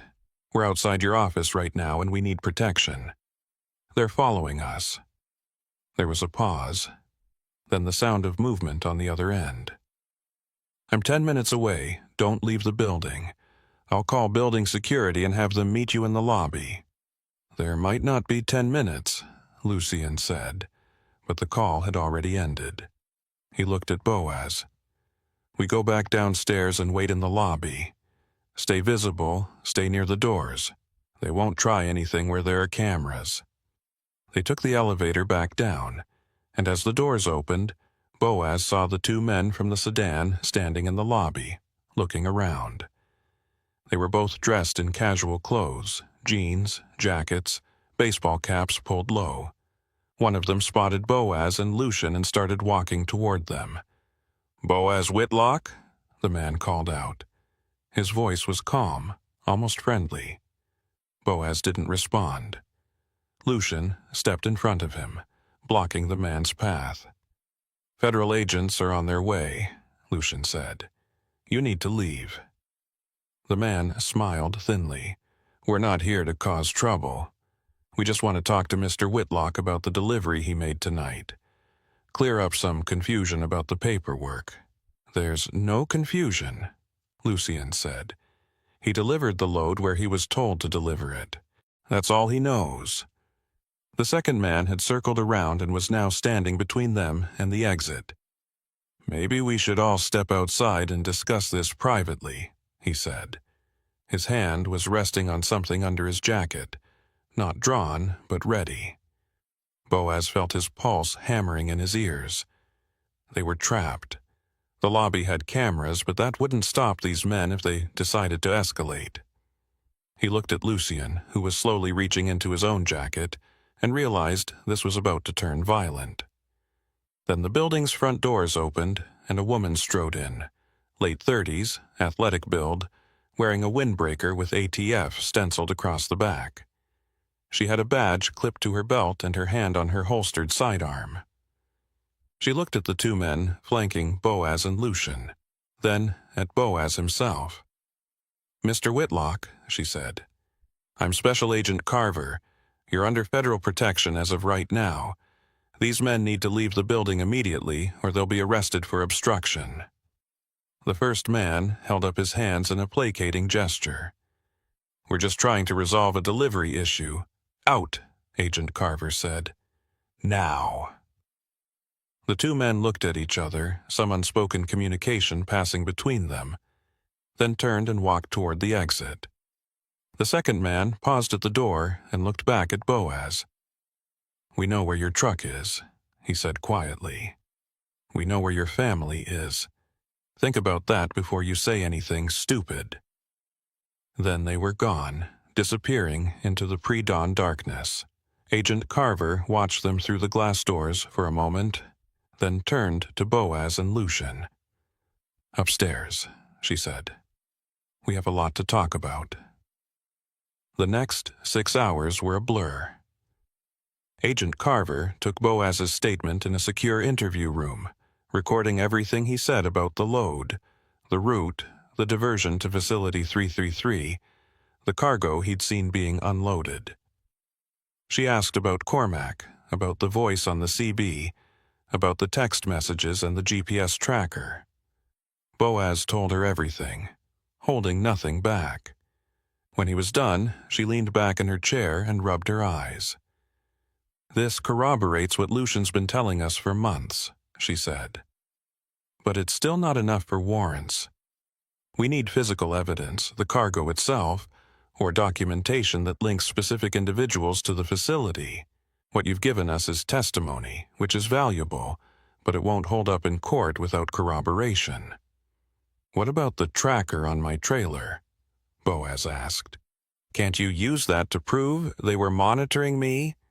"The tracker's probably been removed by now," Agent Carver said. "And even if we recovered it, it doesn't prove criminal intent. They could claim it was a standard security measure for high-value freight. We need more." Boaz felt exhaustion and frustration washing over him in equal measure. "So what do I do now? Just sit here while they figure out how to kill me?" "You enter witness protection," Agent Carver said. "We relocate you, give you a new identity, set you up somewhere far from here. You stay off the grid until we can build a case strong enough to prosecute. It might take months, maybe years, but it's the only way to keep you safe." "And my truck?" Boaz asked. "My livelihood?" "Gone," Agent Carver said bluntly. "You can't go back to trucking, not under your real name. That's the trade-off, your life in exchange for your old life." Boaz sat there in the sterile interview room, under the harsh fluorescent lights, and felt the weight of what he was losing settle over him like a physical thing. His truck, his roots, his independence, all of it gone because he'd taken one job from the wrong broker. He thought about the 15 other drivers Lucien had mentioned, the ones who'd disappeared over the years. How many of them had sat in rooms like this, making the same impossible choice? "What if I don't want protection?" Boaz asked. "What if I just want to walk away and forget this happened?" Agent Carver looked at him with something that might have been pity. "Then you'll be dead within a week. These people don't forgive witnesses, Mr. Whitlock.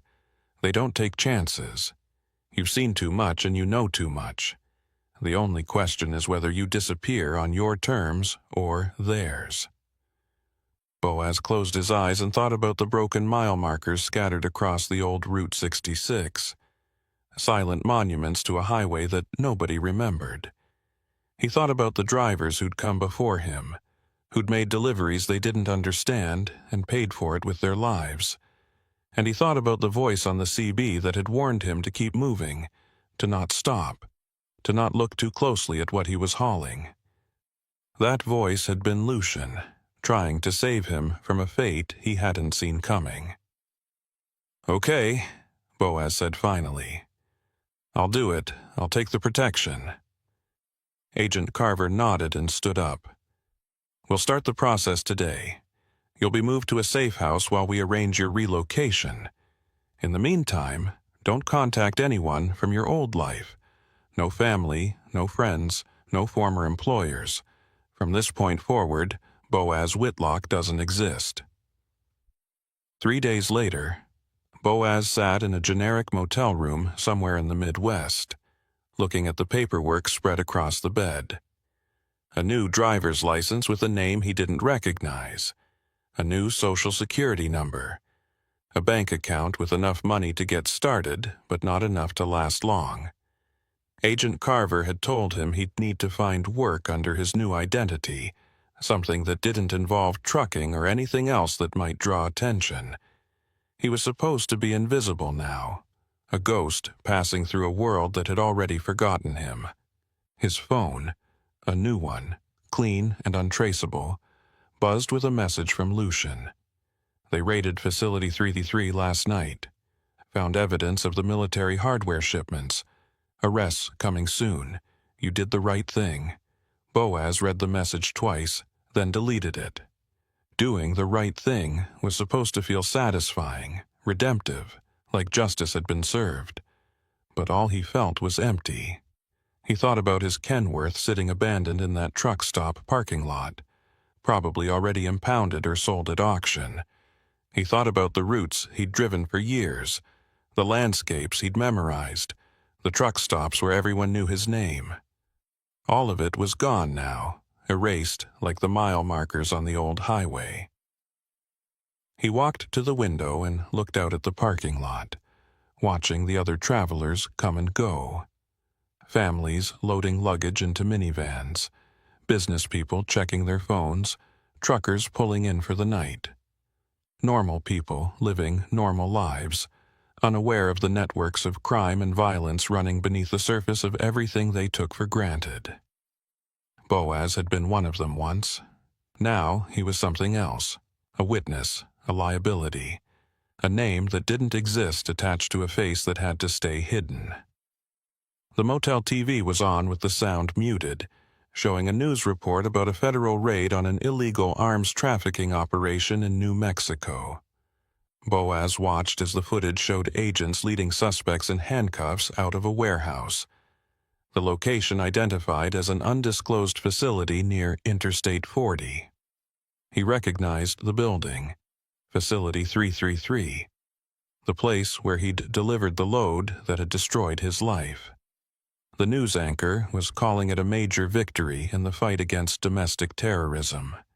They didn't mention the drivers who'd been used as unwitting couriers. They didn't mention the abandoned highway or the broken mile markers or the people who'd disappeared trying to do the right thing. Boaz turned off the TV and sat on the edge of the bed, his head in his hands.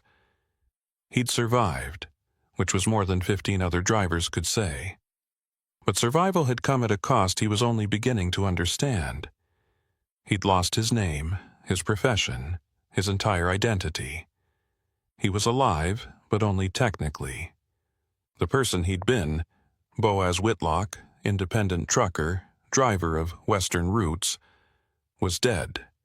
And in his place was someone new, someone unnamed and undefined, drifting through a life that felt borrowed and temporary. His phone buzzed again. Another message from an unknown number, and for a second his blood ran cold, thinking it was them, the people from the operation, tracking him down despite the protection. But when he opened it, the message was short and unsigned. They're still moving freight through the old highways. Different routes now, different drivers. Same operation. It never stops. Stay safe. Lucian. Still out there, still documenting, still trying to expose something that nobody seemed able or willing to stop. Boaz deleted the message and powered off the phone. He couldn't think about the operation anymore. He couldn't think about the drivers who were probably hauling illegal cargo right now, unknowing and vulnerable, following GPS routes that led them into traps they wouldn't understand until it was too late. He couldn't save them. He could barely save himself. He lay back on the motel bed and stared at the ceiling, listening to the sound of trucks on the nearby interstate, the low rumble of diesel engines, the hiss of air brakes, the endless rhythm of freight moving across the country. It was a sound he'd lived with for 15 years, a sound that used to mean freedom and independence. Now it just sounded like a warning. He closed his eyes and tried to sleep, but all he could see were the broken mile markers stretching into the darkness, the road ahead unmarked and unmeasured, leading nowhere he wanted to go. Somewhere out there, on the old highways that nobody remembered, trucks were still moving through the night, carrying cargo they didn't understand, driven by people who didn't know they were already dead, and there was nothing he could do to stop it. Nothing except survive, and hope that somehow, someday, survival would be enough. Lyle Pendry had been driving the Nevada corridors long enough to know that U.S. Route 50 earned its nickname honestly. They called it the loneliest road in America, and for good reason. 300 miles of empty desert stretched between Ely and Fallon, with nothing but sagebrush, alkali flats, and the occasional ghost town marking the distance. Most truckers avoided it entirely, preferring I-80 to the north where there were services and civilization. But Lyle didn't mind the isolation. He'd been hauling refrigerated freight across the western states for 12 years, and the quiet stretches gave him time to think, time to decompress from the chaos of loading docks and way stations. This run was supposed to be straightforward. A load of frozen food products from Salt Lake City to Reno, following US 50 west through the heart of Nevada. The dispatcher had warned him about weather moving in from the northwest, a late-season storm system that might drop snow in the higher elevations, but the forecast showed it wouldn't arrive until tomorrow afternoon. Plenty of time to cross the desert and reach Reno before the roads got bad. He'd left Salt Lake at dawn and made good time through Utah, crossing into Nevada just after noon. The landscape changed immediately. The green valleys and pine forests giving way to high desert plateau, the mountains retreating to distant purple ridges on the horizon. The road stretched ahead in a perfect straight line for miles at a time. The white center line and the black asphalt, the only contrast against the brown and gray emptiness. Lyle kept his Freightliner at 65 and watched the fuel gauge, which showed 3/4 full. He'd topped off in Ely, which should give him enough to reach Fallon without another stop. The reefer unit on his trailer hummed steadily, keeping the load at -10 degrees, and the temperature gauge on his dashboard showed everything running normal. He picked up the CB handset out of habit and scanned through the channels, but there was only static. No other trucks, no chatter, nothing. Just him and the empty road. Around mile marker 150, the sky started to change. What had been clear blue all morning was now streaked with high cirrus clouds, thin and wispy, moving fast from the northwest. Lyle checked his weather app and frowned.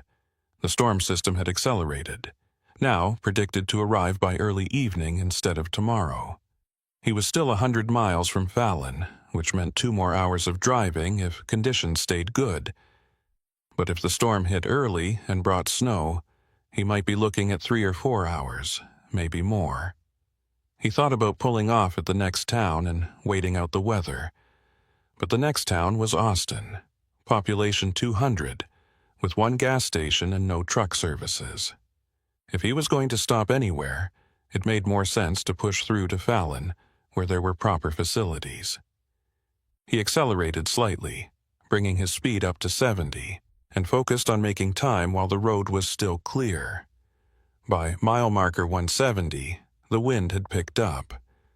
Lyle could feel it buffeting the trailer, the gusts strong enough to push the entire rig sideways by inches. He eased off the throttle and gripped the wheel tighter, watching the center line to make sure he stayed in his lane. The sky ahead was darker now, the clouds thickening and lowering, and he could see curtains of precipitation in the distance. Snow, probably, or freezing rain. His phone buzzed with a notification. Winter Weather Advisory. Heavy snow expected along US 50 corridor. Travel not recommended after 6 p.m. He checked the time. It was 3:30. 2.5 hours until the advisory went into effect, and he still had 90 miles to go. He could make it if he kept moving, but it would be close. Then, at mile marker 185, the road ahead disappeared into white. Not snow. Fog. Dense and sudden, rolling across the highway like a physical wall. Lyle hit his hazard lights and slowed to 40, then 30, his visibility dropping to less than 50 feet.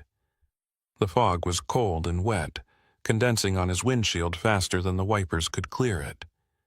He turned on his fog lamps and leaned forward, squinting through the glass, trying to follow the road markers on the shoulder. The center line had vanished completely, swallowed by the white void. He'd driven through fog before, but this was different. Thicker, more disorienting, with strange eddies and currents that made it hard to judge distance or direction. His GPS showed he was still on US 50, but the map display kept flickering and losing signal, the blue route line disappearing for seconds at a time before reappearing in slightly different positions. He slowed to 20 miles per hour and kept his eyes on the shoulder reflectors, using them to navigate. Then the reflectors stopped. Lyle tapped his brakes and brought the Freightliner to a crawl, looking for the next marker. Nothing. Just empty pavement and swirling fog. He checked the GPS again. The screen was frozen, showing his position at mile marker 185, even though he'd been driving for at least another mile since then. He tried refreshing the app, but it wouldn't load. No signal. He was reaching for the CB radio when his headlights caught something on the right side of the road. A structure, low and rectangular with a peaked roof. A building. Lyle eased the truck to a stop and stared at it through the fog. It looked like a rest area, one of the old state-built facilities from the 60s or 70s with a small parking lot and what might be restrooms. But there were no lights, no signs, and the GPS didn't show any rest areas in this section of highway. He put the truck in park and climbed down, grabbing his flashlight. The cold hit him immediately. The temperature had dropped at least 20 degrees since he'd entered the fog, and the wind carried tiny ice crystals that stung his face. He walked toward the building, his boots crunching on gravel and broken asphalt. As he got closer, he could see that the rest area was abandoned. The parking lot was cracked and overgrown with weeds. The painted lines faded to almost nothing. The building itself was boarded up, the windows covered with plywood, the doors chained shut. A sign near the entrance, barely legible, read, US 50 Rest Area, closed 1998, no services, 27 years abandoned. But something about the place felt wrong. The boards over the windows were too new, the chains on the doors too clean, and there was a vehicle parked behind the building, a white van, no markings, with Nevada plates. Lyle walked around the side of the building, his flashlight sweeping across the gravel. The van's rear doors were closed.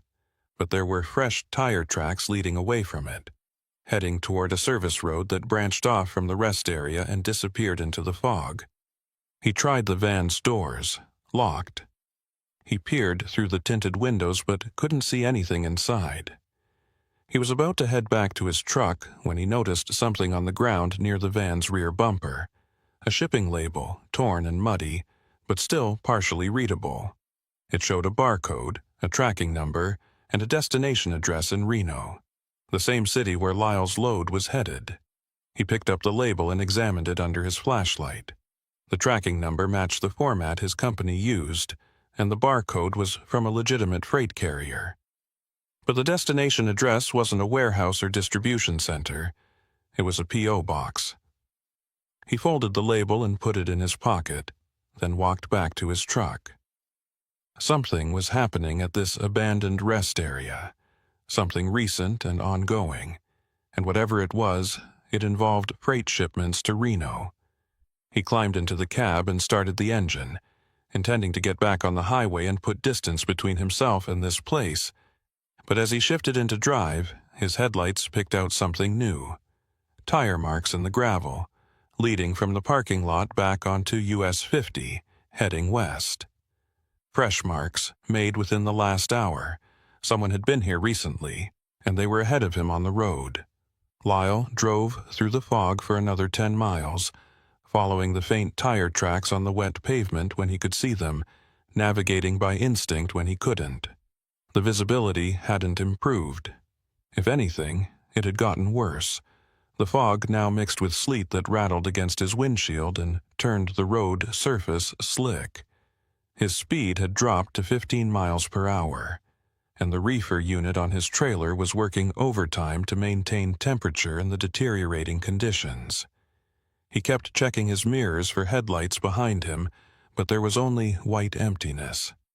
Whoever had left those tire tracks at the rest area was still somewhere ahead, invisible in the storm.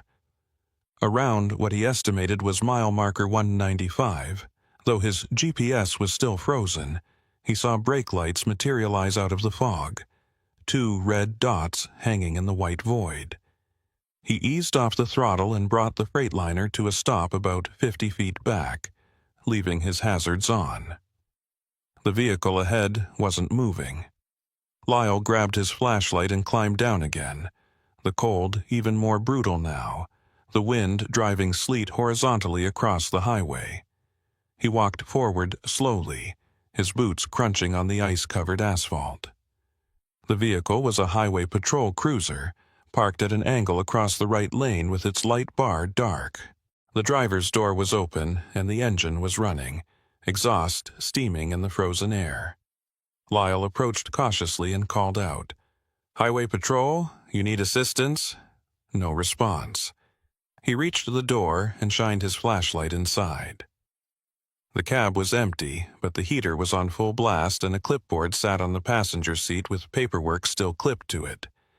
He picked it up and saw it was a vehicle inspection form, partially filled out, dated today. The officer's name was printed at the top. Sergeant Orrin Talmadge. The inspection form listed a vehicle description: white van, no plates, commercial cargo area, and a location: US 50 rest area, MM 185. The same rest area Lyle had just left. The same white van he'd seen parked behind the building. Talmadge had been there, had documented the van, and then had driven west on US 50. But now his cruiser was abandoned on the highway with the engine running and no sign of the officer. Lyle looked around, sweeping his flashlight across the fog-shrouded landscape. The desert on either side of the highway was flat and featureless, offering no place to hide or take shelter. There were no buildings, no vehicles, nothing that would explain where Talmadge had gone. Then Lyle noticed something on the pavement near the cruiser's rear bumper. Boot prints, leading away from the vehicle and off the shoulder into the desert. He followed them with his flashlight beam for about 30 feet before they disappeared into a shallow wash. Lyle walked to the edge of the wash and looked down. The bottom was filled with running water, maybe 6 inches deep, flowing fast from the storm runoff. and lying half submerged in the water was something dark and rectangular, a case or a box. Lyle climbed down carefully, his boots slipping on the wet rocks, and retrieved it. It was a hard shell case, black plastic, latched but not locked. He carried it back up to the highway and set it on the hood of the patrol cruiser, then opened it. Inside were documents, dozens of them, organized in clear plastic sleeves. Shipping manifests, weigh station records, cargo inspection reports. All of them dated within the last 6 months, and all of them related to freight moving through the US 50 corridor. Lyle pulled out one of the manifests and examined it under his flashlight. It listed a shipment of electronic components being transported from Salt Lake City to Reno, following the same route he was driving now. But the manifest had been marked with a red stamp. Failed inspection. Discrepancy in declared weight. Similar stamps appeared on most of the other documents in the case. Lyle's hands were shaking, and not just from the cold. Talmadge had been investigating freight shipments on this route, documenting weight discrepancies and inspection failures, and judging by the number of documents in the case, this had been going on for months. Lyle thought about his own load: frozen food products, legal and documented, with proper bills of lading and weigh station receipts. Or, at least, that's what his dispatcher had told him. He'd never actually verified the weight himself, had just trusted the paperwork. He was about to close the case when he noticed a handwritten note tucked into one of the sleeves. Dead beacon at MM 200. Multiple vehicles using location as transfer point. Investigate further. MM 200. Mile marker 200. About 5 miles ahead of where he was now, and the note mentioned a dead beacon, probably a weigh station or inspection point that had been decommissioned. Lyle looked at the patrol cruiser, then at the tire tracks disappearing into the fog ahead. Talmadge had been heading west toward mile marker 200 when something made him stop here.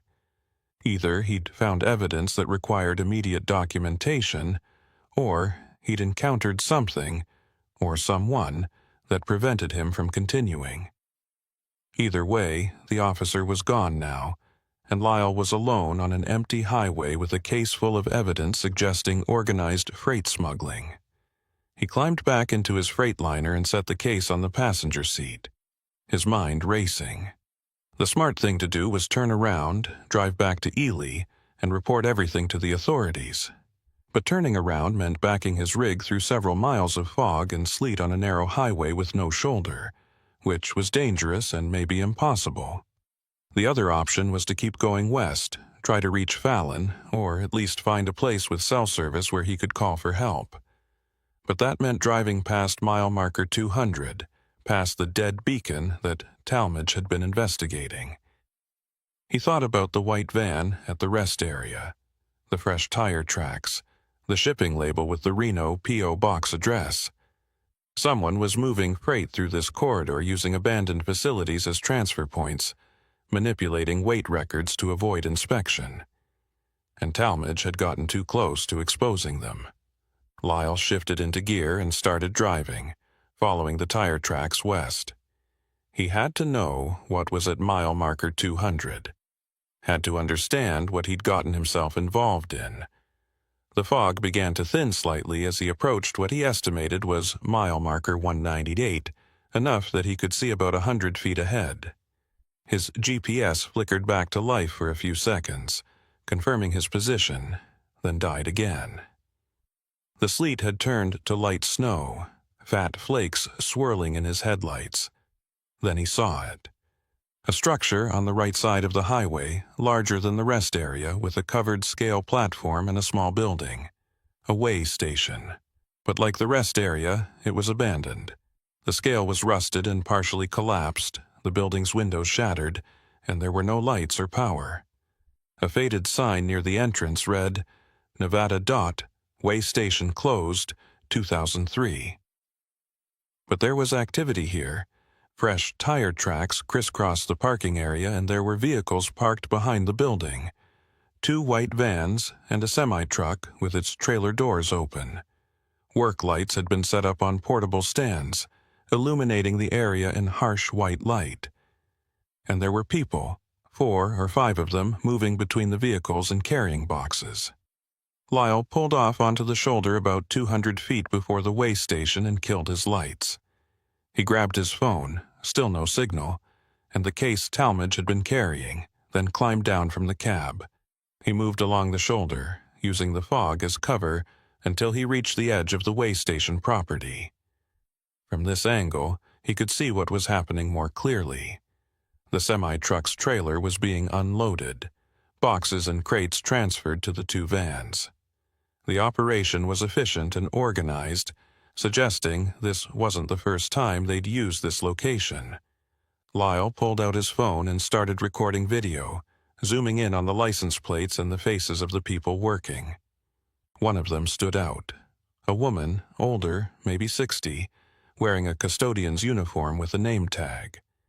He couldn't read the tag from this distance, but something about her presence felt wrong.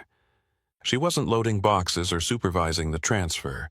She was just standing near the way station building, watching the highway like she was acting as a lookout. Then she turned and looked directly at where Lyle was crouching, and he realized with a jolt of fear that she'd seen him. The woman raised her hand and pointed, and the others stopped working and looked in his direction. Lyle didn't wait. He turned and ran back toward his truck, his boots slipping on the icy pavement. Behind him, he heard shouting and the sound of engines starting. He reached the Freightliner and climbed in, throwing the case onto the passenger seat and starting the engine. The headlights of the vans swung toward him as they pulled out of the way station, accelerating fast. Lyle shifted into gear and hit the throttle, the Freightliner lurching forward into the fog. Lyle pushed the Freightliner as hard as he dared through the fog and snow, the speedometer climbing to 45, then 50.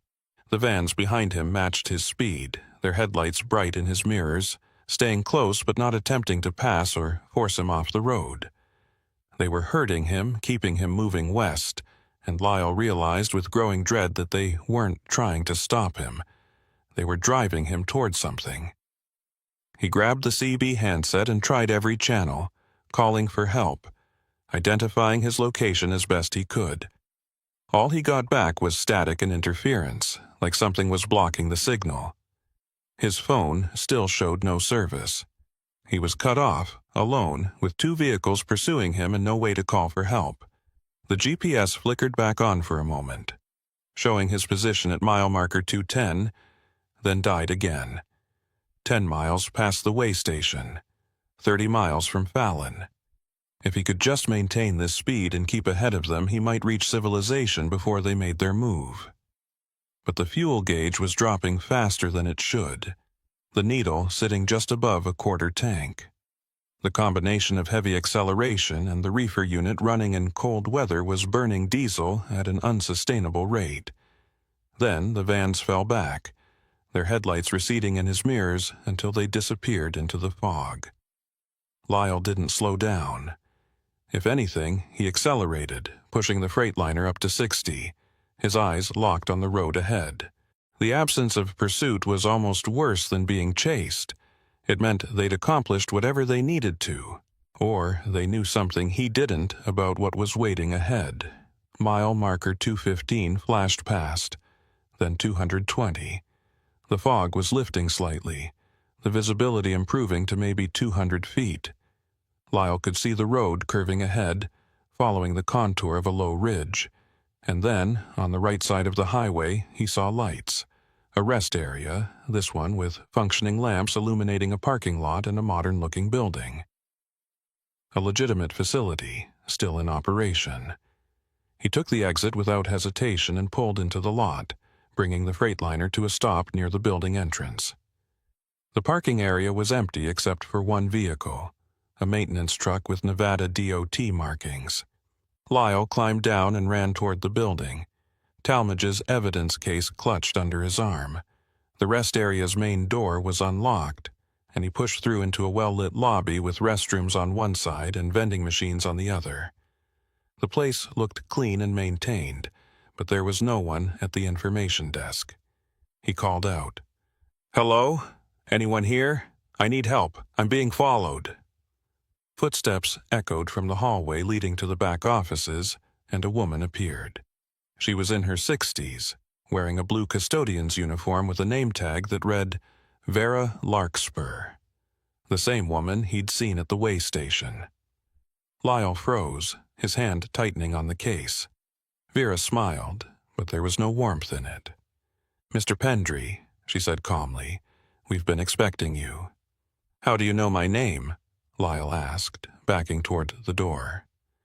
"Because we know everything that moves through this corridor," Vera said. "Every truck, every load, every driver. We've been tracking you since you left Salt Lake City this morning, and we've been very patient, waiting for you to lead us to Sergeant Talmadge's evidence." She gestured toward the case under his arm. "That's what you found in his cruiser, isn't it? The documents he's been collecting for months." Lyle looked at the door behind him, calculating whether he could make it back to his truck before she stopped him. But then he heard engines outside, the two vans, pulling into the parking lot, blocking his Freightliner. He was trapped. "What did you do to Talmadge?" Lyle asked. "Nothing permanent," Vera said. "He's alive, just detained somewhere he can't interfere with our operations. We don't kill law enforcement unless absolutely necessary. Too much attention, too many questions. But civilians are different. Truck drivers disappear on these roads all the time. Accidents, breakdowns, exposure. Nobody thinks twice about it." She walked closer, her hand reaching for the case. "Give me the evidence, Mr. Pendry. You hand it over, you drive away, and we forget this ever happened. You try to keep it, and you'll be the fourth driver this year who vanished on US 50. Your choice." Lyle pulled the case closer to his chest. "What's in my trailer? What am I really hauling?" Vera's expression didn't change. "Exactly what your paperwork says. Frozen food products, legal, documented, clean, but the weight is wrong. Your load is 10,000 pounds heavier than the manifest claims, and that extra weight is valuable cargo we can't move through normal channels." "Drugs?" Lyle asked. "Not exactly," Vera said. "Rare earth minerals, stolen from mining operations in Utah, being smuggled to buyers in California who don't ask questions about provenance. The minerals get mixed into your legitimate loads, hidden under the frozen goods, and moved through the corridor without inspection because the old way stations are closed and the new ones are too far apart. We've been doing it for 5 years, moving millions of dollars in stolen materials right under the state's nose. And it works because drivers like you don't know what you're carrying." She held out her hand. "Now give me the case." Lyle looked at the evidence in his arms, then at Vera, then at the door. He thought about Talmadge, detained somewhere, unable to stop what was happening. He thought about the 15 other trucks Vera's operation had probably been using, their drivers all unknowing accomplices in a smuggling ring. And he thought about what would happen if he handed over the evidence. Vera would let him go, and the operation would continue, and nothing would change. But if he refused, he'd end up like the other drivers who'd vanished. Either way, he lost. He made his decision. In one quick motion, he threw the case at Vera's feet, sending documents scattering across the lobby floor, then turned and ran for the door.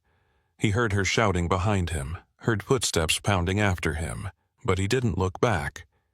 He burst out into the cold air and sprinted toward his Freightliner. The vans were parked in front of it, but the men inside were just climbing out, not expecting him to run. Lyle reached his truck and vaulted into the cab, starting the engine and throwing it into reverse. The Freightliner lurched backward, the trailer jackknifing slightly, and he corrected hard, swinging the wheel. The vans tried to reposition to block him, but he was faster, accelerating forward and cutting across the empty parking spaces. He crashed through a low chain barrier at the edge of the lot and bounced back onto the highway, the suspension groaning. In the mirror, he saw the vans scrambling to follow, Vera standing in the rest area entrance, watching. He didn't care about the evidence anymore. He just needed to get away, to reach Fallon, to find someone who would listen. The fog had lifted almost entirely now, and Lyle could see the road ahead stretching clear for miles. He pushed the Freightliner to 70, then 75, the engine straining. The fuel gauge needle was hovering just above empty, the low fuel warning light blinking. He had maybe 10 miles left before the tank ran dry. But Fallon was only 20 miles away. So close. The vans appeared in his mirrors again, gaining fast, and Lyle realized they weren't going to let him reach town. They were going to run him off the road, stage it as an accident, and take whatever was hidden in his trailer. He thought about stopping, surrendering, taking his chances with whatever deal Vera might offer. But he'd already run, already made himself a threat. There was no going back now. The fuel gauge hit empty and the engine started to sputter. Lyle downshifted, trying to squeeze every last mile from the remaining diesel, but the Freightliner was losing power. 60 miles per hour, then 50, then 40.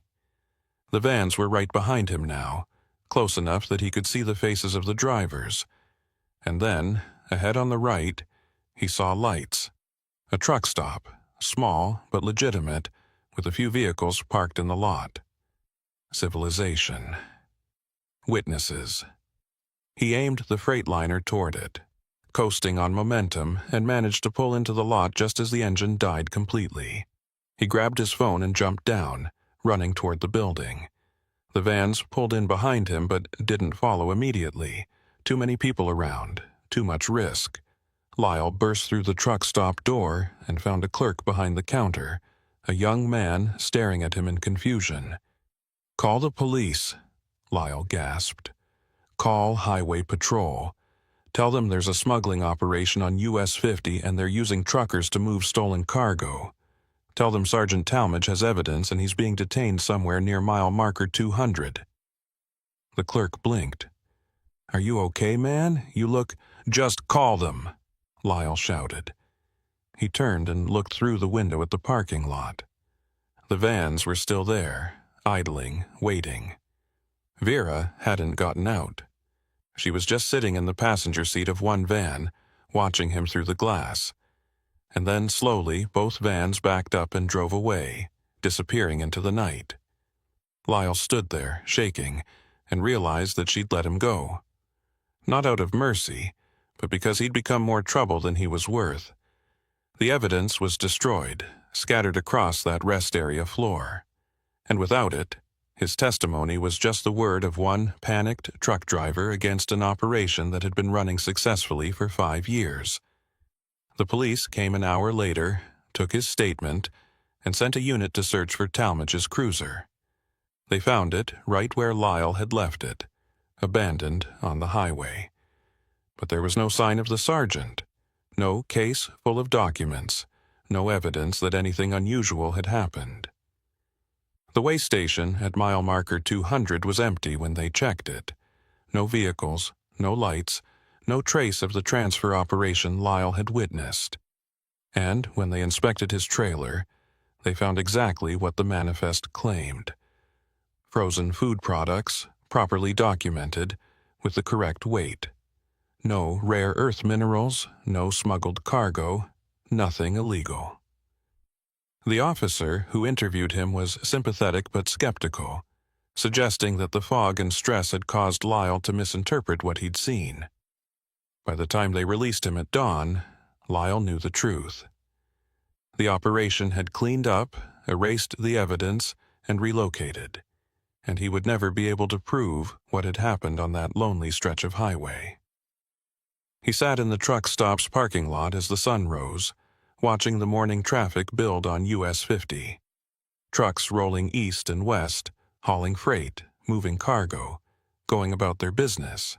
Any one of them could be carrying something hidden, something illegal, and the drivers would never know. Lyle started his Freightliner, The truck stop had given him enough diesel to reach Reno and pulled back onto the highway. He drove west, toward his original destination, but the road felt different now, emptier, more dangerous. And somewhere out in the desert on the loneliest road in America, the dead beacon at mile marker 200 waited in silence, ready for the next load, the next driver, the next delivery that would never be questioned. And Lyle knew he would never drive this route again.